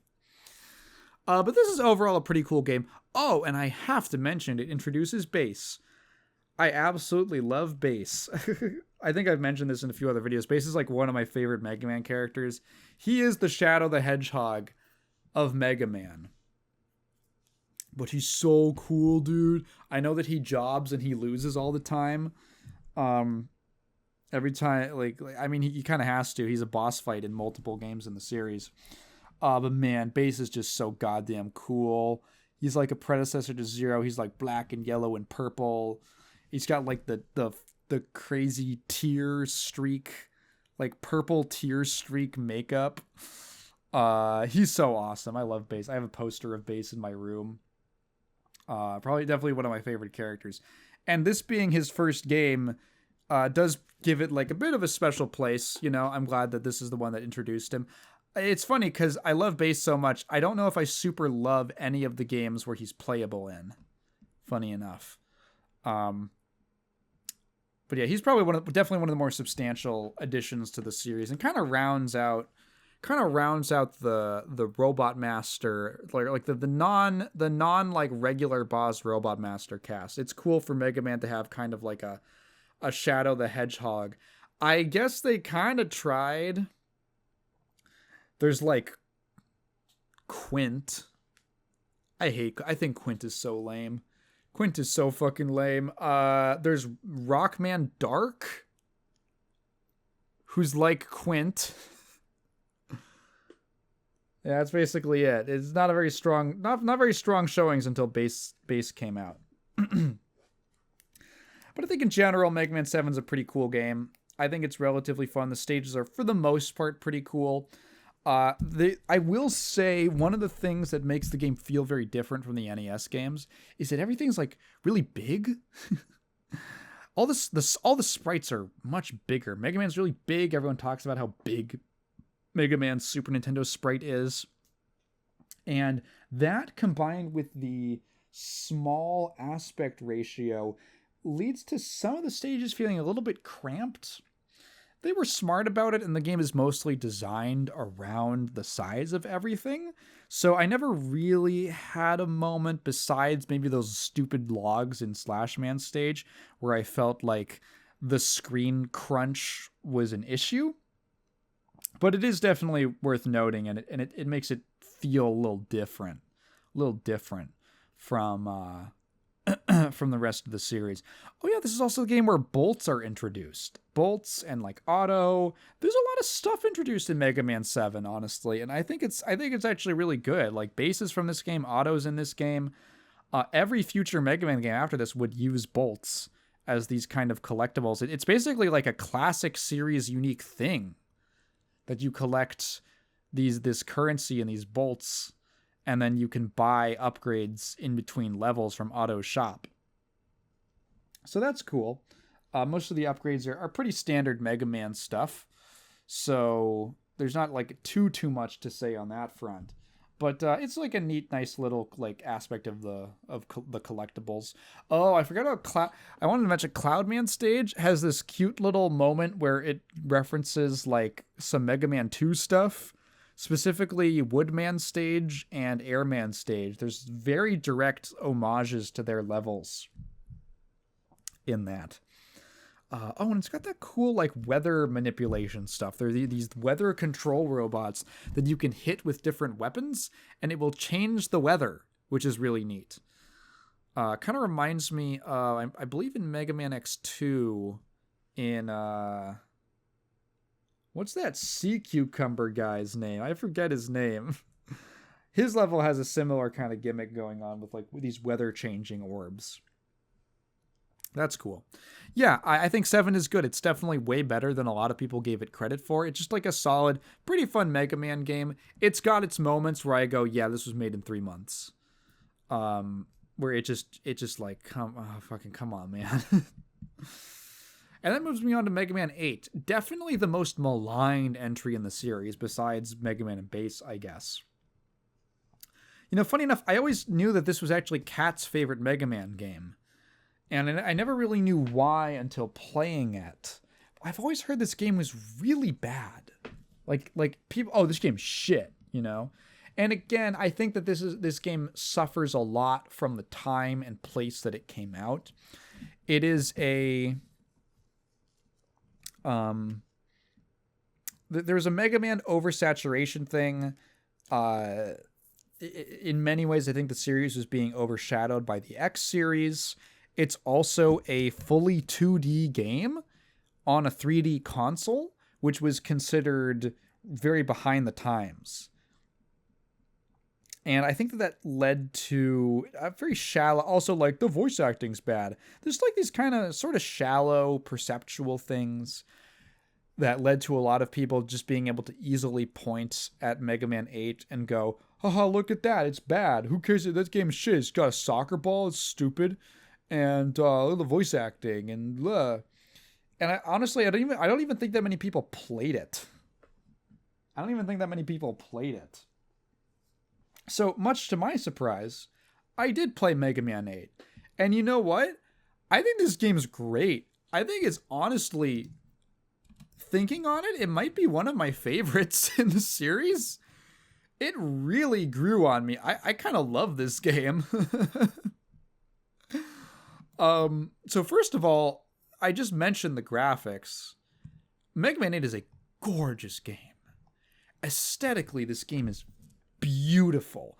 It is highly, highly detailed pixel art. It is just bursting with these beautiful colors, beautiful, detailed animations, amazing looking stages, great looking enemies, amazing looking boss designs.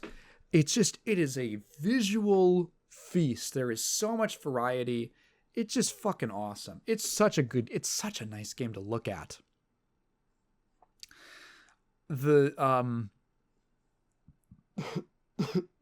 Excuse me, geez. Just, yeah, a visual feast. Feast for the eyes. I can't get enough of the aesthetic. It's so poppy. The colors there's this really cool thing going on in a lot of stages where the foreground colors are really saturated and vibrant. It looks like a fruit smoothie, but then the backgrounds will be a little desaturated to give this sense of scale, like the stuff is really far in the background. And it's just something that was never really possible or never really done in the previous games. It makes all the levels feel like they take place in these real large areas, these really substantial locations. There's also very little of like, you're in a factory kind of stages, which are sort of a Mega Man classic. There's not that many like you're in a factory kind of levels. Or if there is, it's mixed in with some other really strong theme. So it's not a very industrial game. It's really different. I mean, the game is just very different in general, which is part of what I really like about it. Where to even start? Because it feels like an experiment to just push the Mega Man formula forward and forward and forward and forward. Every single stage is just barraging you with new ideas, one after the other after the other. And some of them don't land. Some of them are a little underdeveloped. But I really enjoy a lot of them. And the whole time I was having a blast. So many fun little new ideas that are constantly being thrown at you. So many little stage gimmicks that are neat, that are just like really enchanting. Dude, I never thought that much of Swordman. I think Swordman might have one of my favorite levels in this game and in the whole classic series. It is so cool. It is such a cool level. So this game does the same thing as 7, where it gives you 4 Robot Masters and then another 4. And there are multiple advantages to this. One of the challenges that come with throwing 8 levels at the player that they can choose in any order are that, yes, it does give the player an aspect of control, but it's also a little bit overwhelming. And maybe some people look at it and they don't even know where to start. You can kind of a choice paralysis and like, oh, is this actually a good level to start with? I don't know. There's also the fact that as a designer, you have to make sure that every level could be someone's first in their playthrough. So you have to make sure that the level is designed around only having the Mega Buster. I think that the best Mega Man games in terms of level design are ones like, in my opinion, 6, that account for this and design the levels in such a way where they are totally possible with just the pure Mega Buster. But once you unlock more weapons, the game's possibilities really open up, and you get way more ways to approach different situations. That, in my opinion, is the better Mega Man games. But hey, if you mess it up, and one level is just way harder, it can feel kind of, again, off. It can feel imbalanced in a bad way, where it feels like it's imbalanced against your favor. Splitting the game into 2 phases with one wave of Robot Masters before the next means that for that second wave, they can kind of plan around making the levels a little bit more challenging. And they definitely do that in this game, but it feels much more even. And they actually take greater advantage of it because they do stuff that they do stuff in the second wave that you can only do if you assume that the player has different special weapons.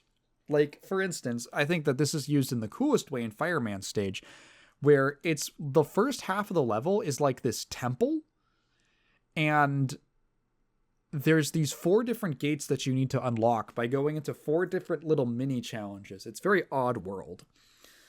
The mini challenges all use one of the 4 special weapons that you are guaranteed to have unlocked at that point in the game. And there's some like really cool stuff in there. They're basically like puzzles. You're doing puzzles with the special weapons. I've heard some people don't like that. I think it's so cool. I think it's super fun. And it's not like so punishing and not so demanding that you're going to run out of weapon energy before you're able to complete it. Like, I never had that issue. It was just like neat. You're using the tornado hold to shoot a tornado up at the ceiling so that something gets pushed into like a keyhole at the top. You're using the chill wave to freeze these like lava pillars that you can go across. You're using what else? Who's using the first? Is it Thunder Coil? I want to say you're using Thunder Coil for stuff to like do platforming and stuff like that. There's a lot of like, there's more interaction like that, where you've got these like grapple points for the Thunder Hook. That's pretty cool. You can swing off of them. Speaking of Clown Man, and then the second half of Swordman stage has this really cool gimmick with these platforms that you gotta like step on a button to make them move in one of either left or right while you're on it. And you gotta like position it over these big lava geysers and then push it over and then like make sure that the lava geyser you're not standing so that it'll push you into the spikes at the ceiling. It's really fun. Like, it's a really cool gimmick. I really dig Clown Man stage, which is like this crazy toy land with this gimmick that recurs throughout of these blocks with different symbols on them. And then in the background, there's like this cuckoo clock sort of thing. Or it's not a cuckoo clock, I guess. It's one of those where, like, you know those clocks where on the hour a little figurine will come out with a hammer and go on a track and then bang on a bell to announce like the bong to announce the time. It's basically like one of those, but it's in the background. It's part of the background, and it that happens on like a 7-second timer. And whenever the bell gets gonged, the bell gets bonged, the bing gets banged, uh, the blocks that you're on will like flash, and depending on the symbol on them, something different will happen. So a circle means that nothing will happen. If it's an X, there'll be like a trap. If it's a skull, you'll drop through, and they're often placed above spikes. There's ones that will position you, like change where your position. There's ones that will teleport you to like a mystery block with question marks on them. It's really cool. Like I genuinely find that it to be a really fun gimmick. Some of them I'm not a fan of. Chillman, is it Chillman or Frostman? No, sorry, Chillman is Mega Man 9. Frostman is 8. You can't keep all these god ice bosses. You can't keep these ice bosses apart. Frostman is the one from 8. And his is the one that has the sled. I actually didn't have a problem with the sled in his stage. I didn't find it too... I know it's like an infamous part of the game. The Wily Stage 1, which is like a genuinely bad level in my opinion, is entirely based around the sled, and then has a really bad boss that needs you to do like fucking trigonometry with the Mega Ball to be able to hit it. It's bad. Well, that's like the only real standout in my mind. And also the sled thing in Wily Stage 1 is really, really unforgiving, and it does not control well enough to justify how hard it is. What else? Astro Man has not a great... Okay, visually an amazing stage. And some of the gimmicks are fine, like the disappearing and reappearing platforms and all that. Like, that's okay. I do not like the long, slow, boring maze that takes up the whole second half of his level. It's not like bad. It's not like bad in the sense that I'm dying all the time. It's not frustrating. It's just really slow. And it's like a looping maze where you need to... You'll like wind up where you were if you just move to the right.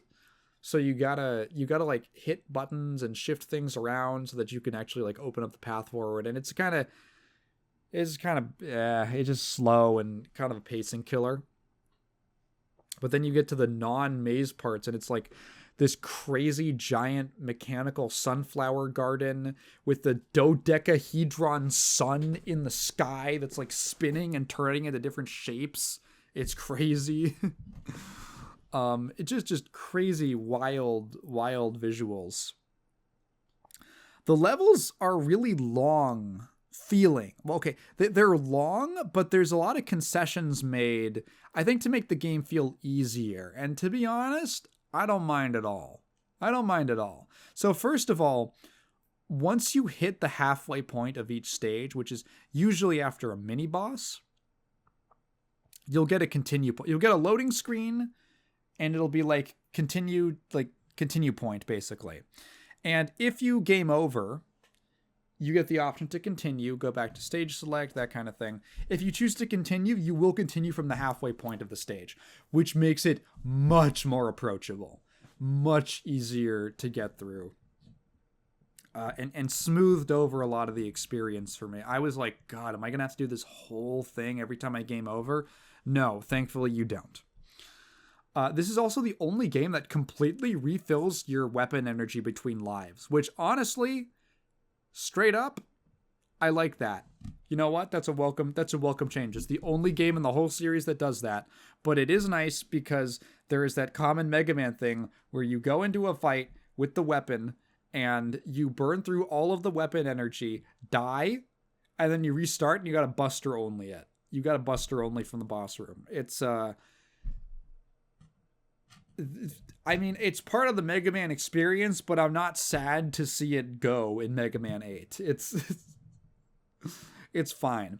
I also think that they improved a lot on the overall boss design from 7. Like I said, 7 gets a little bit repetitive.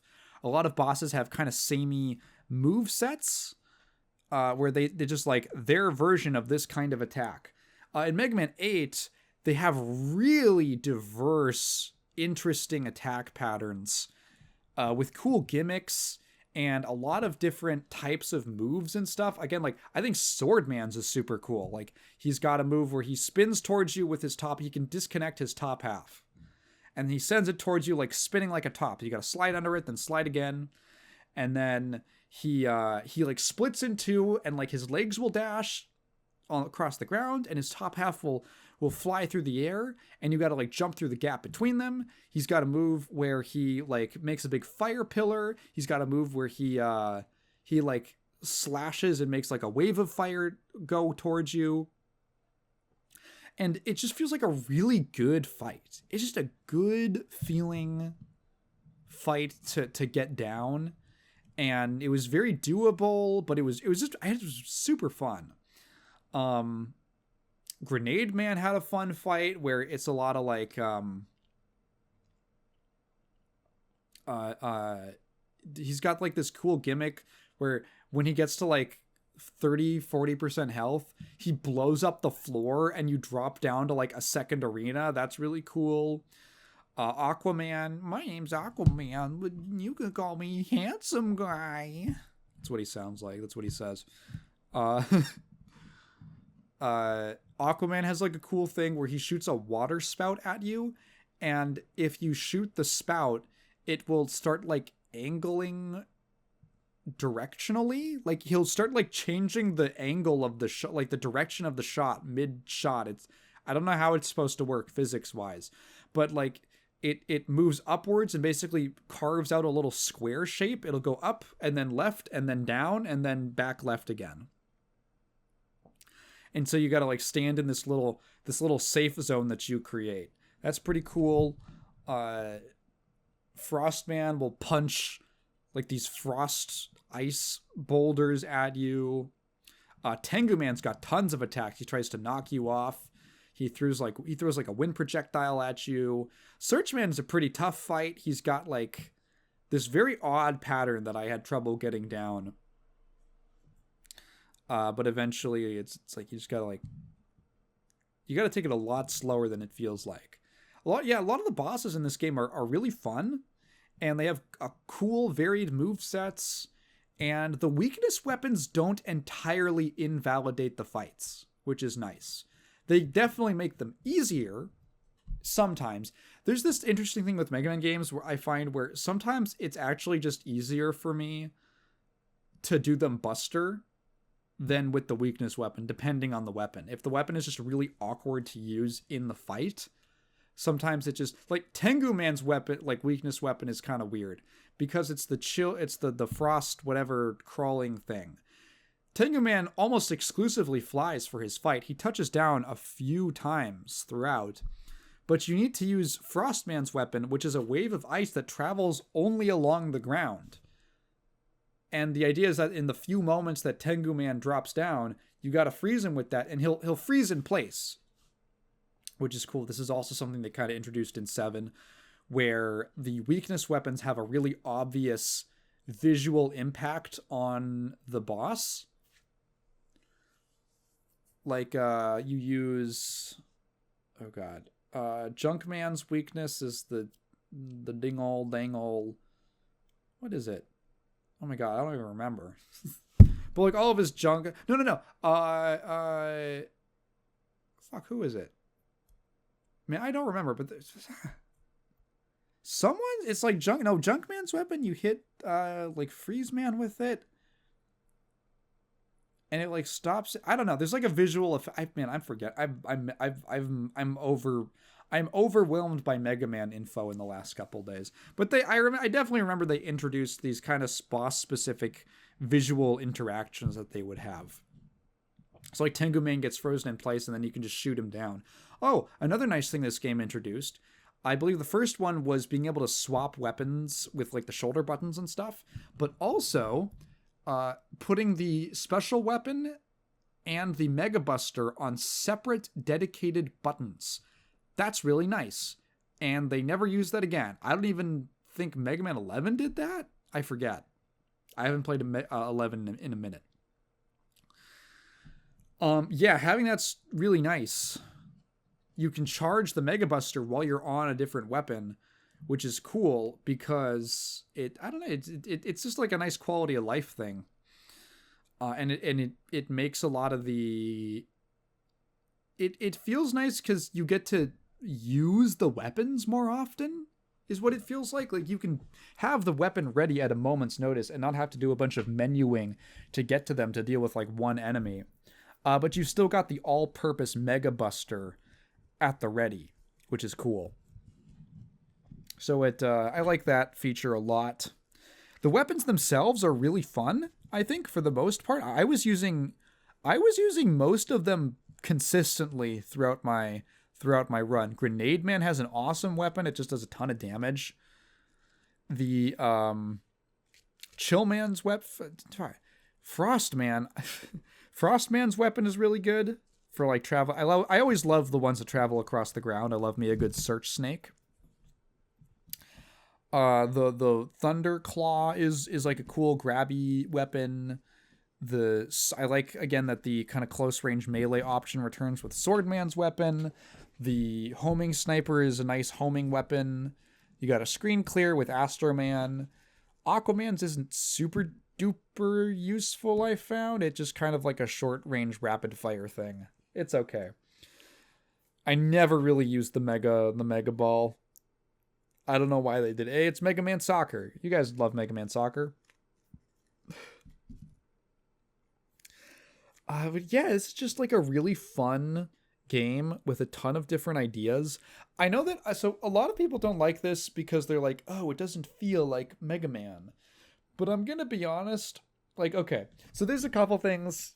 I've heard complaints about the sluggishness of the controls. I think it's part of that is a bit of a placebo effect. Because there's so many frames of animation for Mega Man in this game. Just his running animation has so many frames. His sliding and jumping animations have so many frames. And I feel like maybe to a lot of people, it's harder to tell what is just visual flourish and what you're actually locked into. Maybe because I'm more used to playing fighting games, I can kind of recognize and feel what animations you can just cancel out of much easier. But for a lot of people, it feels more sluggish because there's just so much more detail in what's happening and so many different transitional animations. Mega Man is smaller. He's back to like the much smaller size on screen. So I think it feels fine. I think it feels okay. It definitely, is it a little slower? Maybe. But yeah, I just kind of adjusted to it. I feel like people get really hung up on like, what is Mega Man? Is Mega Man 8 like it's between two worlds or something? And personally, I don't really care that much. Look, man, there's 12 of these damn games. I am cool with there being one wacky, crazy outlier that just has a ton of cool ideas and different gameplay ideas and looks crazy and just is just different. I'm cool with there just being one crazy different game. I find it very refreshing. Are all of the ideas super fleshed out all the time? No, not necessarily. But am I glad they're there? Oh yeah. I like it. There's not a lot of, there's not comparatively, not as much meat and potatoes Mega Manning as in other entries, but if I want that, I can go play the other entries. There's more than enough Mega Man games. It's fine for one to be different. Do I even talk about the cutscenes and the voice acting? Like, this game has a dumb plot. This game has a stupid plot, like a lot of Mega Man games. It's very silly. I like that it introduced... There's this whole thing that only exists in the classic series where there's just, like, aliens. And not like Mega Man 2, Wily is pretending to be an alien kind of thing. There's just actual aliens in Mega Man. There's robot aliens. Where do they come from? Who built them? Who knows? We're not asking questions. Duo exists. Deal with it. And this is like a plot element that is completely dropped in any future games. No other aliens or anything show up in the X series, the Zero series, or ZX, or Legends, as far as I can tell. Maybe. I actually don't know that much about Legends. I should probably play Legends at some point. But yeah, the whole alien robot thing is very classic series to me. I think it's cool. I think Duo, I've never loved Duo's design that much. I think he's just kind of weird and weird and like off. What do I call it? Like imbalanced? Like one side of him is big and the other side of him is smaller. He's like a weird design. I guess he's fine. He's never like clicked super hard with me. The idea, I love that it's just called Evil Energy. The game revolves around this thing that's just called Evil Energy. There's no name given to it. That robot at the start that Duo is fighting doesn't even have a name. It's just called the Evil Robot from Space. My personal headcanon theory is that, because later in Mega Man 10, there's this thing called Robo-Enza, which is a robot disease. And my thinking is that Wily used the dark evil energy as a basis for Robo-Enza, which eventually became like the Maverick virus. I think that that's, in my opinion, that's like where all this kind of starts. This energy that can move between robots that kind of infect them, because Mega Man gets like infected with it at the end, and Duo like pulls it out of Mega Man's crotch. In my opinion, I think it's like the precursor to the Maverick virus, like the basis for that, this digital robot disease. But other than that, it's like, I don't know, it's kind of silly. The voice acting is awesome. I fucking love the voice acting in Mega Man 8. I'm so glad it's terrible. You must collect all the evil energy immediately, Mega Man. Everyone's just doing one take. No one's a voice actor. Mega Man has that one scene where he screams for like 30 seconds straight. It's so long. It's awesome. Nobody's mixed loud enough. Everybody's voices is too quiet, specifically Duo. It's just a train wreck. It looks cool. It looks neat. Like, I like the anime style. But, yeah, it's a mess. It's a mess. Mega Man 8's a bit of a mess, but a really nice, fun mess, in my opinion. Like, nice, fun, beautiful game. Just a blast, honestly. Like, a real breath of fresh air. And then we get to Mega Man 9, which I guess is a breath of fresh air in a different way. Mega Man 9 to me is a game that only could have really come out in 2008. Because it is riding the wave of a couple things. Number one, there hasn't been a Mega Man game in a while. Number two, we're starting to see a big wave of retro 80s nostalgia. And with that comes the first real video game nostalgia, because of like Nintendo and stuff.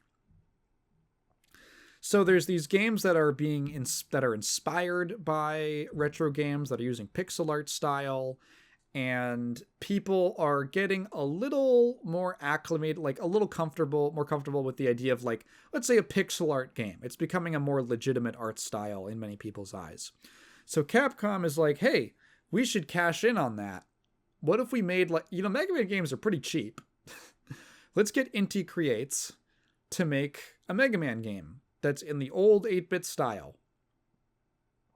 So, and now we can release it on a digital platform where maybe beforehand it was not as viable for a full physical release, but you can do it on digital for like a reduced price. Like, that's fair. So very time and place kind of release schedule for Mega Man 9. And I find the general perception around the game to be interesting. Again, to just talk about the meta aspect of it. So, a big part of the marketing for Mega Man 9 was that it was old school, not just in its presentation and its visuals and sound, which are very faithful to the NES. Very faithful. The visuals are a little off. If you really understand like the hardware and the limitations and stuff, obviously there's like a lot more frames. But there's things with like the color palette, the pixel scaling that are off. You gotta be a real nerd to notice that stuff, though. For the most part, 99.9% of people are gonna look at Mega Man 9 and 10 and be like, wow, this just looks like an NES game, but with, let's say, more frames of animation. So it's not just the presentation, but the gameplay. The gameplay is also a throwback to the NES. It's NES hard. Now, I find that to be really interesting, because I've played quite a few NES games, and NES hard is a real thing. a lot of games were made by a few things. A lot of them were made by former arcade developers. So there was especially coming from Capcom, which actually, funny enough, used Mega Man as a way to pivot or expand into the console market, whereas before they were almost exclusively an arcade developer. And, in the arcades, there was an incentive to make games really hard so that you would dump a bunch of money into them. And then that kind of design sensibility carried forward for many designers in the NES era.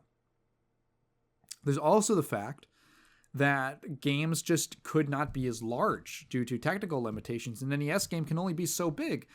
If you can't really do saves unless you include some kind of built-in battery like Zelda did, and that costs more in manufacturing. Not everyone can do that. Not everyone can justify that it's going to add cost to the game itself, like on the store shelf. So a lot of games had to be technically beatable in like one sitting of maybe 3 or 4 hours at most. That was like the most you could kind of ask of somebody. And so to pad the games out in order to justify the price tag, a lot of them just had to be really hard, really challenging experiences. Now, all of that is true. And with that being said, the classic NES Mega Man games really aren't like that. Yeah, they're really not. I'm sorry to burst your bubble, old man. But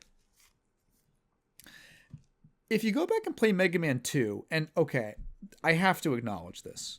Mega Man 9 is not just a throwback to the NES Mega Mans. It's specifically catering to the nostalgia of Mega Man 2. 2 is not a very hard game, especially if you abuse the Metal Blade. I actually did a run one time where I chose not to use the the Metal Blade. I think it was for when did I write an essay? I think I wrote an essay about Mega Man 2 back on my website like years ago.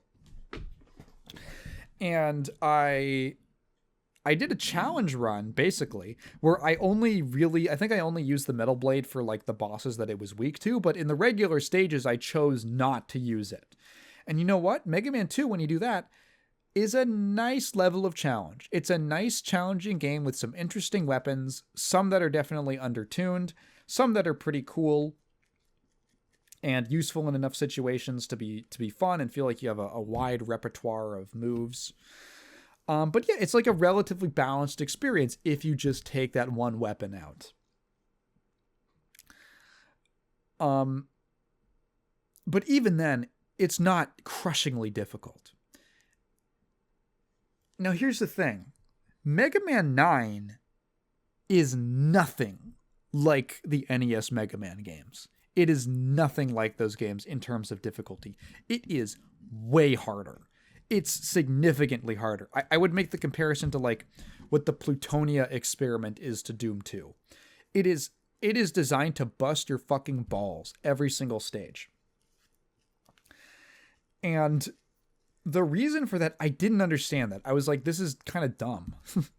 Until I read this one YouTube comment that totally elucidated it for me. Mega Man 9 is not a throwback to Mega Man 2. It's a throwback to what Mega Man 2 felt like to play as a 5-year-old. And suddenly it makes a lot of sense. If you play enough Mega Man games, none of the classic series games are going to be that difficult. They're going to be kind of breezy. A lot of the difficulty, and especially a game like MM2, comes down to honestly just whack design, like the fucking boo beam trap and just some like bad stuff like that. That's where the game, like, I think is actually quite challenging. Some of the bosses are really hard, like Quickman, I guess, if you don't have if you don't have Flash Stopper.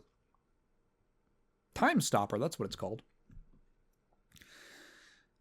And Brightman's weapon is called the Flash Stopper. Isn't that weird? Anyway, they're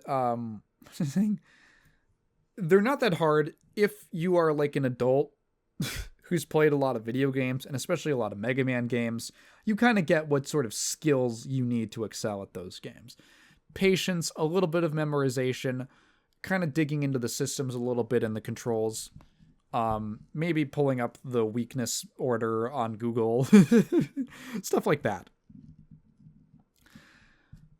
Even just recognizing when and where to use the special weapons in different situations, and when you can do that and when it's good. And when you're a kid and like you can't even think about the goddamn alphabet, yeah, Mega Man 2 is going to feel impossibly difficult. It's going to feel like a mountain to overcome. There's a song, I Can't Beat Airman. Airman got Tausenai. Which is about how Airman is so hard. Airman's not that hard, man. Hard Man's in Mega Man 3. Airman's not that difficult of a boss. He just feels difficult. Well, first of all, because he has a bullshit, literally random spread on his shots. But also because you were like 6 when you played it. Dog, yeah, it felt harder. So Mega Man 9 has to be as hard as Mega Man 2. Like, you remember Mega Man 2 feeling. Which kind of puts it in this category of kitsch. It's like NES kitsch. It is calling back to the memory of something that never really existed. The difficulty that was never really there. And I just find that kind of odd. It almost makes it difficult for me to have a dialogue with the game because it feels like it is so overbearingly trying to remind me of Mega Man 2, a game which I don't think is the best by any means in the series. That's the other thing, is it's so into its worship of 2 that like I think it like in some ways it kind of limits the game unnecessarily. And it also is like I'm constantly being reminded of this, of like one of, I think, sort of the weaker entries in the Mega Man franchise. Like, okay, part of the throwback is that they just remove a bunch of features from previous games. And honestly, stuff that I don't think was necessary at all. You can't do quick weapon swaps. You got to go to the menu. Okay, fine. No slide and no charge shot. That's a big deal. The charge shot I'm actually okay with. I am fine with it.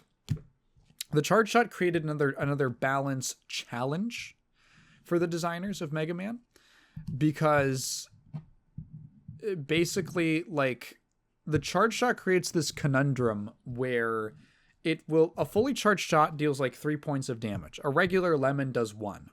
The half charge does 2, right? Intuitively.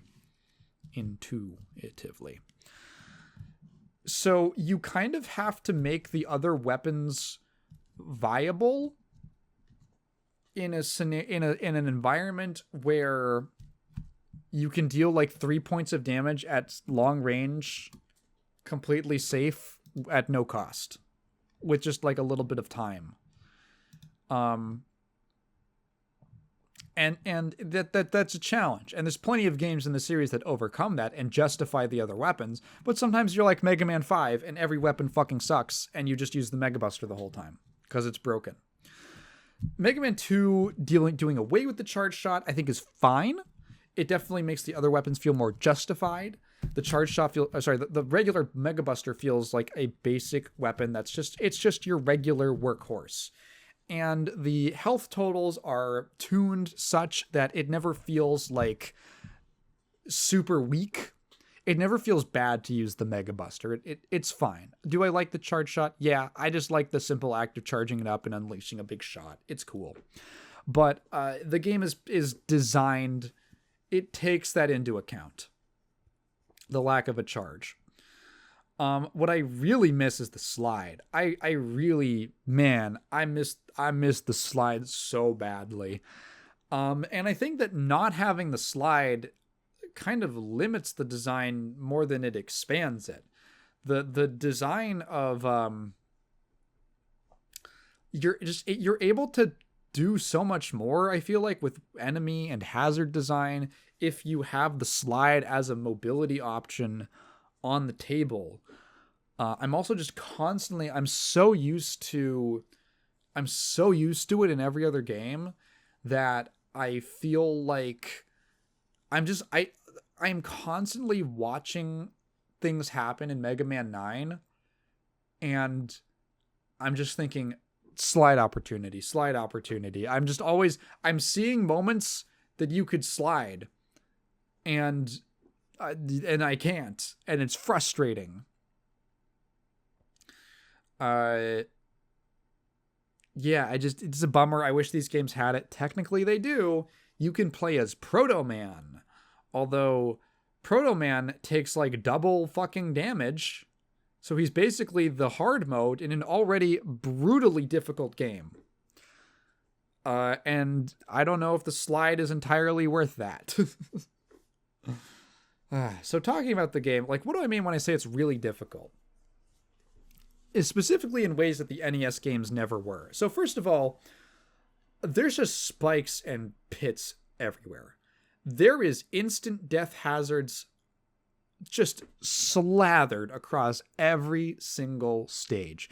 It is so much, mistakes are so much more punishing in this game because of just how much instant death there is. There were several moments, many times throughout Mega Man 9, where I just thought, man, it feels like I don't even care about how many hits I'm taking. Like, my health doesn't matter because I am more likely to die from some instant death bullshit. just somewhere, right? Some spike, some pit. The first stage I tried was Plug Man, and oh my god, that's really bad.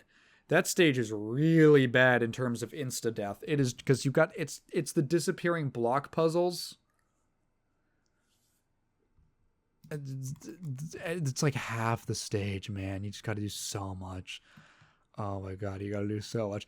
Eventually, I actually ended up beating Concrete Man first, who I thought had a very fun fight and a pretty good stage, like a fun stage to get into. If Mega Man 8 had very little what I call meat and potatoes Mega Manning, 9 is entirely meat and potatoes Mega Manning, like to the nth degree. Introduction, escalation, twist, resolution. Although sometimes the resolution isn't really that easy, which kind of defeats the purpose of the structure. A lot of the design is like that. It's just that everything is at a generally higher difficulty, a generally higher assumption of skill. Okay,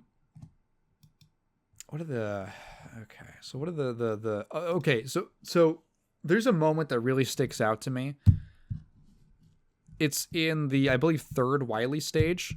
There's this neat gimmick where you go into this zero gravity chamber. It's like a shaft where you float upward through 3 or 4 screens.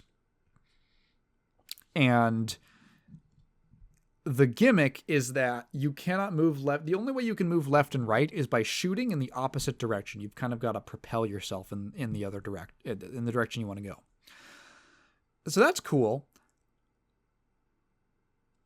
Naturally they put spikes and floating enemies all over that, and you got to like move around. It's not too bad, right? It's not too bad. The physics are weird. The physics are definitely weird, and even once you've done it a few times, it still feels weird of how fast you accelerate and decelerate. You can bring yourself to a short stop by like just firing again in the opposite in another direction that you're going. But yeah, it is definitely a little bit awkward, but not terrible. You get to like the very last screen where they have you do this, and there is now essentially a switchback of spikes. You have to go all the way to the right and then all the way to the left, and you got to do it with pretty tight timing, or else you're gonna fly. You're going to touch the spikes and die instantly. You got to weave your way through. There's a ladder at the top of the screen that's a little bit off of the far left, a little bit away from the far left. If you get through that like spike switchback and then shoot and just blast your way to like rocket to the far left side of the screen, if you hit the left side of the screen, a fucking grabby robot comes down, grabs you out of nowhere, and flings you into the spikes uncontrollably. You cannot do anything about it. That happened to me. I just went, what the fuck? Genuinely, what the fuck? Are you fucking serious? There is nothing like that in the NES games. There is nothing like that. It's genuine, like straight up dickish, like fucking John Romero design. Like when Romero really wants to be mean to you. And sometimes it'll just come out of nowhere.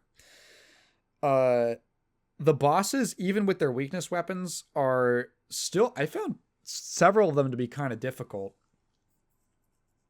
Just because of the way that they jump around. And how much stuff will be going on in their fight. Hornet Man was difficult with like all of the, even if you have his weapon, the magma like shotgun thing. He sends these Hornet buzzer drones around, and they're just constantly flying around and repositioning, and you got to take care of those. But you got to take care of ads, which is kind of rare in a Mega Man game. Yeah, it is a good game. I don't know how much I really like it. It just kind of pissed me off. I look at Mega Man 9 as a game that's really, really difficult and solid for what it is. But I don't really know if I'd ever want to replay it anytime soon, just because it's so, I don't know. It just feels like too much a lot of times. Like it's a real labor to play this game. And there's just like some stuff that I find kind of bullshit. There are just spikes everywhere. It's everywhere. What are some stages and weapons that I liked? Galaxy Man, I liked his stage. Magma Man, I thought had a cool stage. Hornet Man's is pretty neat. I think Concrete Man's is cool. Jewel Man has a little too much in the spike department for me. Plug Man's is pretty annoying with all the pits and the blocks. What happens in Tornado Man's stage? I gotta refresh my memory. What does it even look like? Oh, it's got the weather. Oh, yeah, that pissed me off with the the rotate. I spent a lot of time on that. That wasn't too bad because, again, it was like very front loaded. And once I got through it, it wasn't too bad.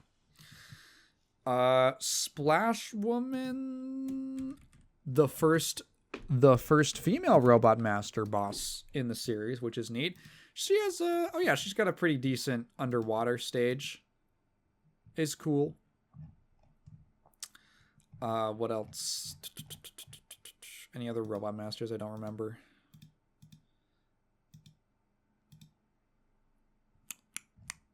I think I basically got, that's basically my thoughts on everyone. The weapons are cool because they are really strong.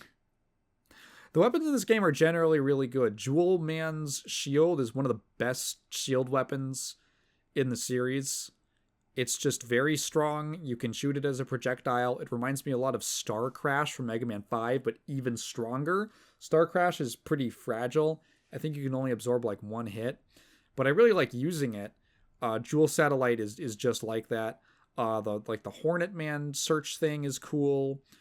Tornado Man has a screen clear that's pretty good. Concrete Man's I don't find super useful. It's kind of neat for creating platforms, but they only last like a second. I wish they lasted a little longer. It's neat that you can use them to like freeze big magma pillars and stuff. I guess it's kind of the stand-in for an ice weapon in this game. Plug Man's weapon I love. Again, I love a good search snake. Black Hole Bomb is really cool. I like that it absorbs projectiles. It's like an anti-projectile weapon, which is neat. Very unique for the series. Magma Man's weapon is fine. I think I probably used it the least just because the particular angles it hit at never felt super necessary. It's kind of neat that it's another chargeable weapon. And then Splash Woman's laser trident is fucking crazy. Just a goddamn machine gun. It feels like Metal Blade, but linear. Like, that's an upgrade. So, like, a lot of people will just say that the Metal Blade is basically just an upgraded Mega Buster, which it feels like in many ways. The Laser Trident feels like a much more balanced version of that. It feels like an upgraded Mega Buster, but it still retains the horizontal limitation. You can only fire it forward. It goes rapid fire, and it does a ton of damage, and it will just literally just go through enemies with shields. So that's cool. And it can destroy blocks. It can destroy certain blocks. That's neat. The weapons just feel really good to use, and they feel widely applicable in a lot of situations. They're pretty cool. The music's nice. It's a classic Mega Man game. The music's usually good. There's a lot of mini bosses. Oh, hang on. To go back to 8, something that annoyed me with 8, specifically the version on the collection, it's the PlayStation version. If you don't know, there's 2 versions of Mega Man 8. There's another one on the Saturn. I believe it actually came out on the Saturn first. And the Saturn version has a different soundtrack and 2 like additional boss fights. Woodman returns as the mini boss in Searchman stage. There is just nothing to replace him in the PlayStation version. There's just weirdly no mini boss. And then there's a secret fight with Cutman, which is really cool. And they have like full new 32-bit sprites, and they look awesome. That content is not restored in the Legacy Collection. They don't even let you do the soundtrack. Switch out the soundtrack. You also can't... There's no jukebox. Why is there no jukebox in the Legacy Collection? It's a Mega Man game. God, this collection's real bad. It's very lacking. Anyway, what was I talking with 9? Yeah, it is a good game, but I don't know how much I actually like it. I don't know how much I actually like it. It just kind of pisses me off, and I feel like it's kind of unnecessary, and kind of understanding where it's coming from doesn't really help. It almost makes it worse. I think that a lot of the love for Mega Man 9 comes down to Mega Man 2 jack-off nostalgia, to be really mean and harsh about it. I think that there's like Mega Man 2 was massively overrated for years because that was the most popular one. It was the one that everyone played. It has a great soundtrack. And people just didn't really get into the rest of the series enough to really appreciate the differences and how the later entries, I think, improve a lot on the formula. Like, I love 6. That's like still probably my favorite. A lot of people love 4. I've come around. I've now really like 8 a lot, and that one was maligned for the longest time. I think that 9, the rhetoric around 9 sort of exploited or was based on the fact that there's this big nostalgia boom. There's this back when games were real. Yeah, real gaming, hardcore. Yeah, oh my God. Do you remember hardcore gamers? Do you remember talking about hardcore versus casual gamers? Jesus Christ. I don't miss that. Yeah, I think that its association with being like Mega Man 2 kind of boosted it in a lot of people's minds. Not to say that it's bad. It's probably better than Mega Man 2, I think. But I wouldn't put it in my personal top 10. Oh, by the way, yeah, we're not gonna do the slide. We're not gonna have the charge shot. Oh, but you'll have Rush. Well, you gotta have Rush. I mean, he's a Mega Man. Like the slide was introduced in Mega Man 3. That's one of the popular ones that gets like nostalgia jerked off, whatever the past tense is. Jack off a duh. And the charge is only for Mega Man 4, you know? Like, they're not like that modern of inventions. It's funny to be like, we're reverting to Mega Man 2. Except for Rush, because, well, you gotta have Rush. Whatever. 9 is worth playing. 9 is worth playing. I mean, the final boss I was able to beat. I had a better time with that than Mega Man 7's final boss. Then move on to 10. So 10 is also weird because 10's weirdness is that there's really not much to talk about with it. It is just kind of like, yeah, remember Mega Man 9? Well, they did it again. Bass is playable now. Isn't that cool? That is cool. I haven't done a playthrough with bass. I've only done a playthrough with Mega Man. And the game is cool. It's definitely easier than 9, which I welcome. I think 9 is almost an unnecessary level of difficulty for myself. Not to say that it doesn't get challenging. There's honestly, I think there's plenty of challenging stuff in 10, and I found it pretty satisfying for the most part. Again, I think most of the levels are very solid. I don't think the weapons are as good. I think they're a little bit lacking. It almost feels a little bit like they were a little strapped for ideas almost. There's some good ones. There's the Robot Masters. There's some cool ideas here. I like Sheepman as a concept. I think a lot of people think he's stupid, but I like him. I like that he's like do Android stream of electric. Like he's a Philip K. Dick reference, basically. The cyberspace electric sheep. Solar Man is cool. Blade Man is literally just a big sword, a goofy ass classic Mega Man design I love. Chill Man has an amazing. Just take a screenshot of Chill Man's portrait with his name, Chill Man. I like that his head is encased in ice. I remember, I think in the art book in Mega Man 25, there's a little detail from one of the artists about how he feels bad for Chill Man because he can't move his head and like his neck must be really stiff. Nitro Man being a transformer like Turbo Man is great. Him turning into a bike is cool. He has a neat stage. Takes place on a highway. Commando Man is fine. Very normal ass Mega Man design. I think Napalm Man clears personally. Also, his stage is like a huge difficulty spike, as it feels like. Oh yeah, ever since 9, we're back to the all 8 at once. No more phase this time. You gotta man up. You gotta Mega Man up. Yeah, Commando Man stage with the sand really fucked me up. I was going at that for a while. It's just like the visibility, and it's so easy to be like, how far am I on the platform? And then like sometimes you have to jump with the sand because it pushes you, and Pump Man I think is really funny. His head is just a big spigot. I actually love that he uses his weapon by literally pumping his own spigot head and pushing like the water bubbles out. That's neat. I fucking love Strike Man. Strike Man is such a charming, funny concept to me. There's an awesome quote in that same art book where the designer's like, yeah, Strike Man, I thought it would be funny if he's like a big baseball, but he's got a catcher's mitt. Like, what, is he supposed to catch himself, or does he throw himself, or what's going on? I don't know. There's some good goofy ass Mega Man designs in this game that I'm a fan of. Their weapons I can't say the same about. Blade Man's is cool. It's another kind of like shotgunny type weapon, which is always good. Solar Man's weapon is fine. It just shoots projectiles in 2 directions and it has a really long windup. Sheep Man's weapon is very difficult to use. Like, I want to use it, but it's so slow.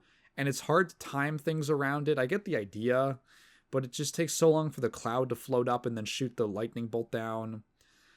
Chill Man's weapon is neat, I guess. It reminds me of a little bit of Flame Man's weapon, funny enough, from Mega Man 6, where you can kind of create a little trap for enemies. That's neat. Nitro Man, the saw thing, is really cool. Again, I love a good crawling weapon. The Strike Man's rebound shot, I never really used that much because it feels like it's hard. So the whole deal with it is that it's this ball. It's a fun idea. It's this ball that bounces around off of surfaces, and every time it bounces, it will deal more damage when it hits something. It's like Tekken Ball. It's just kind of hard to actually make it do bounce enough times to deal decent damage and also be able to aim it, because again, you're doing trigonometry to try to, enemies are moving around. It's just hard to make work. Pump Man's shield, the water shield, is pretty cool. I think it's honestly another really good shield weapon. I feel like they figured out, starting with 7, honestly starting with 8. Actually 5 also has a good one. There's a good shield weapons. It's the last one. Honestly, I think it's just Leaf Shield. Leaf Shield just sucks dick. I think it just sucks. But starting with 4 with Skull Barrier, the shield weapons get a lot better. They're oftentimes pretty boring. I like how Pump Man's does it, where it's in the form of all these individual projectiles that can be destroyed individually. It looks cool. Also, any boss that's weak to the water shield gets completely shredded by it because there's like no iframes on them. They just take like every hit back to back to back. Just blow them up. Commando Man's weapon is a neat concept, but it does not. It's just very awkward to use because you have to manually steer the missile after you shoot it, which is it's just hard to use. It's like the rebound striker. It's hard to use and make work consistently. Also, because the missile itself does very little damage, the ensuing explosion does a ton of damage. But it always just, something about it just always feels really hard to aim. Like, it's hard to get it to actually hit next to the enemy. So yeah, I'd say that like, what is it, like 1, 2, 3?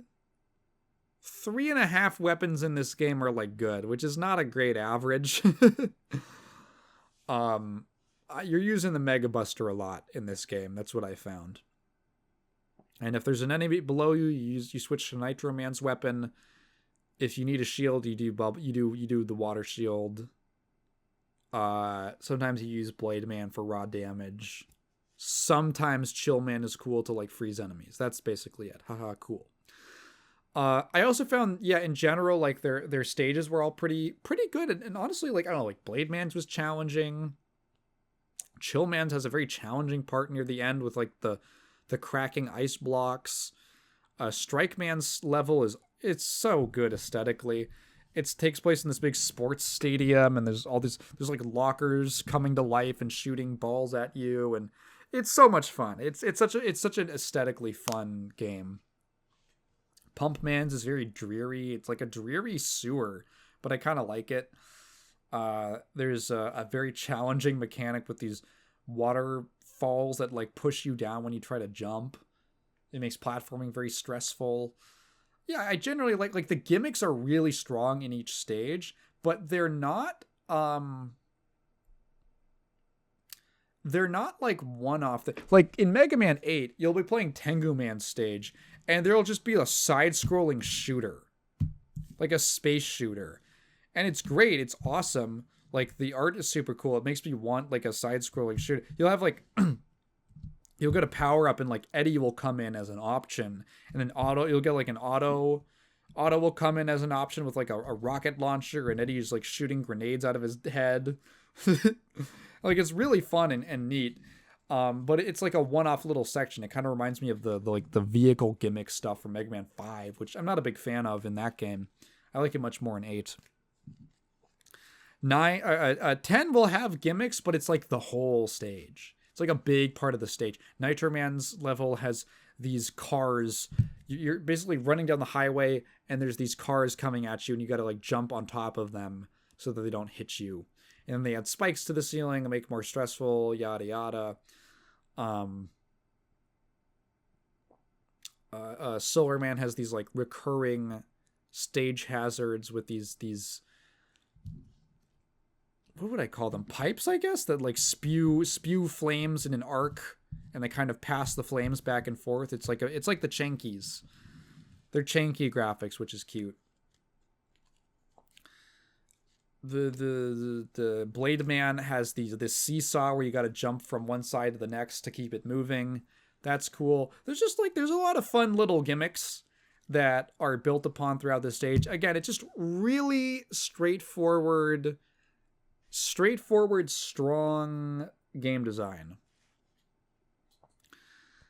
The Wily levels are really tough. I find the first one really difficult. You have to basically fight like 9 bosses, because there is a recurring, you fight 9 bosses split across like 3, 3, and 3. It's like a weapons memory system is what it's called. And it's this little cube block thing that takes the weapons of 3 different robot masters from throughout the series, basically going 1 through 9, skipping Mega Man and Bass, of course, to maybe call. I'm getting a call from Dublin, Ireland. What the? Okay, if it's important, If it's important, they'll leave a message. Okay. What was I saying? What was I saying? Oh, yeah. Yeah, and they just do like a ton of damage. These bosses just do like a ton of damage. And some of them I found much easier to just buster down than use their weaknesses. They each have individual weaknesses, which is kind of neat. It's fun to see things like, because they'll be represented on a screen in the background. It's fun to see versions of like the Mega Man 7 and 8 Robot Masters represented. I think like Slash Man and Frost Man have 8-bit sprites, and that's cool. That's cool. And it's just really long. Like there's just like long Wily stages. Not the hardest thing in the world. You know, the final bosses are actually pretty easy. Easy, but fun. There's like platforming stuff you got to do during them. It's good. It ends kind of light. And it's a solid game. There's just not a lot to talk about when it comes to Mega Man 10. The bosses are neat. The levels are solid. The weapons are, not too great overall. It's just kind of more Mega Man, specifically Mega Man 9. I think that from what I remember of 11, and maybe I have to replay it, but from what I remember of 11, it really has I think it really kind of strikes a middle ground between the crazy like machine gun of ideas from 8 and the straightforward, we're just Mega Manning of 9 and 10. I think 8 had some really strong gimmicks, but it's more in like the 10 style, where it kind of introduces them throughout the stage. And it's like a consistent thing that gets built upon, like one per level, basically. I remember really liking 11. Man, do I gotta play 11 now? I've just played like 4 Mega Man games in the last 3 days. Yeah. I'm kind of glad that this 8-bit revival thing is over for Mega Man, because it feels like it's kind of a little bit stuck in the past, but a fake past. It's not a past that ever really existed, which I think is the problem. I didn't expect to be thinking about like fascist pastoralism when talking about Mega Man games. But that's basically what this reminds me of. So they're fun. They're neat additions to the series. I'm glad that with 11 they started moving past it, and with Dual Override it looks like they are also moving forward based on closer to 11, which I appreciate. I don't think that we need to relentlessly worship the NES, the fake idea of what the NES era was, for any longer than 2 games. Honestly, 2 games was kind of pushing it. But is 10 worth playing? Oh yeah, absolutely. And I would say that if you want to get into the Mega Man series, the best entry point is probably like 11, or whichever one you think looks cool. If you're like, oh, I don't know, they all look cool to me, I'd say 11, I guess. It has the most quality of life features, probably feels the best from a modern perspective, but it's definitely very classic Mega Man. I think the worst one might be 9, because it's gonna fuck you up. That game is gonna fuck you up. It is so unfair.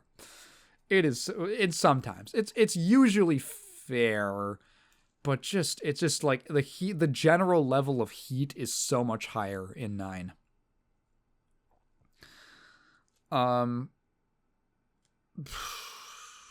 Yeah.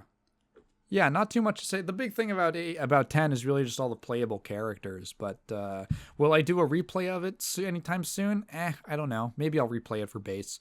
Although I say that knowing I'm probably not gonna. Oh my god. And this has been a very, very long retrospective on 4 damn Mega Man games. So I'm glad that I played these. I'm glad I got to fill in the rest of my knowledge on the classic series. I can finally have opinions on them that are informed because I played them. So I think that now, having reviewed the whole series, maybe I got, the one game I kind of might feel like replaying is 4. And just to get, again, like, to get a refreshed opinion on it. I would still say 6 is probably my favorite. It's got a very special place in my heart. I have a profound appreciation now, a newfound appreciation for 8, a game that I've never heard anything that good about. But man, I really like that game. I really like that game. That's kind of how I feel about the series. Not too many of my opinions shifted too much, and the thoughts on 8 through 10 are brand new, all original. I had nothing to shift. So I hope that was kind of interesting. Excuse me. And with that, I'm going to draw this to a close. Thank you so much. If you've been listening this far, thank you for listening to me ramble. If you have a question, feel free to leave it down in the comments below, but please phrase it in the form of a question, because I'm not just going to read your thoughts out loud. I'm on break mode. I am on my January kind of break. If I feel the inspiration and I'm bored, maybe I'll start working on a video, but I'm not going to force myself to do anything for a little bit. And just kind of relax and take it easy. Maybe the next video will be on Mega Man. I've kind of got some ideas. I've had a lot of ideas kicking around, and I've just been kind of, on my break, on going at my own leisure, and letting the thoughts and the inspiration flow. So don't expect to see anything too soon, maybe? Like maybe in February, maybe early February, who knows? But yeah, I hope you enjoyed the Death Smiles video. Go watch that. I've got a Patreon if you want to support me. I've got a Ko-fi as well if you prefer like something closer to like a one-time donation. And yeah. Bye.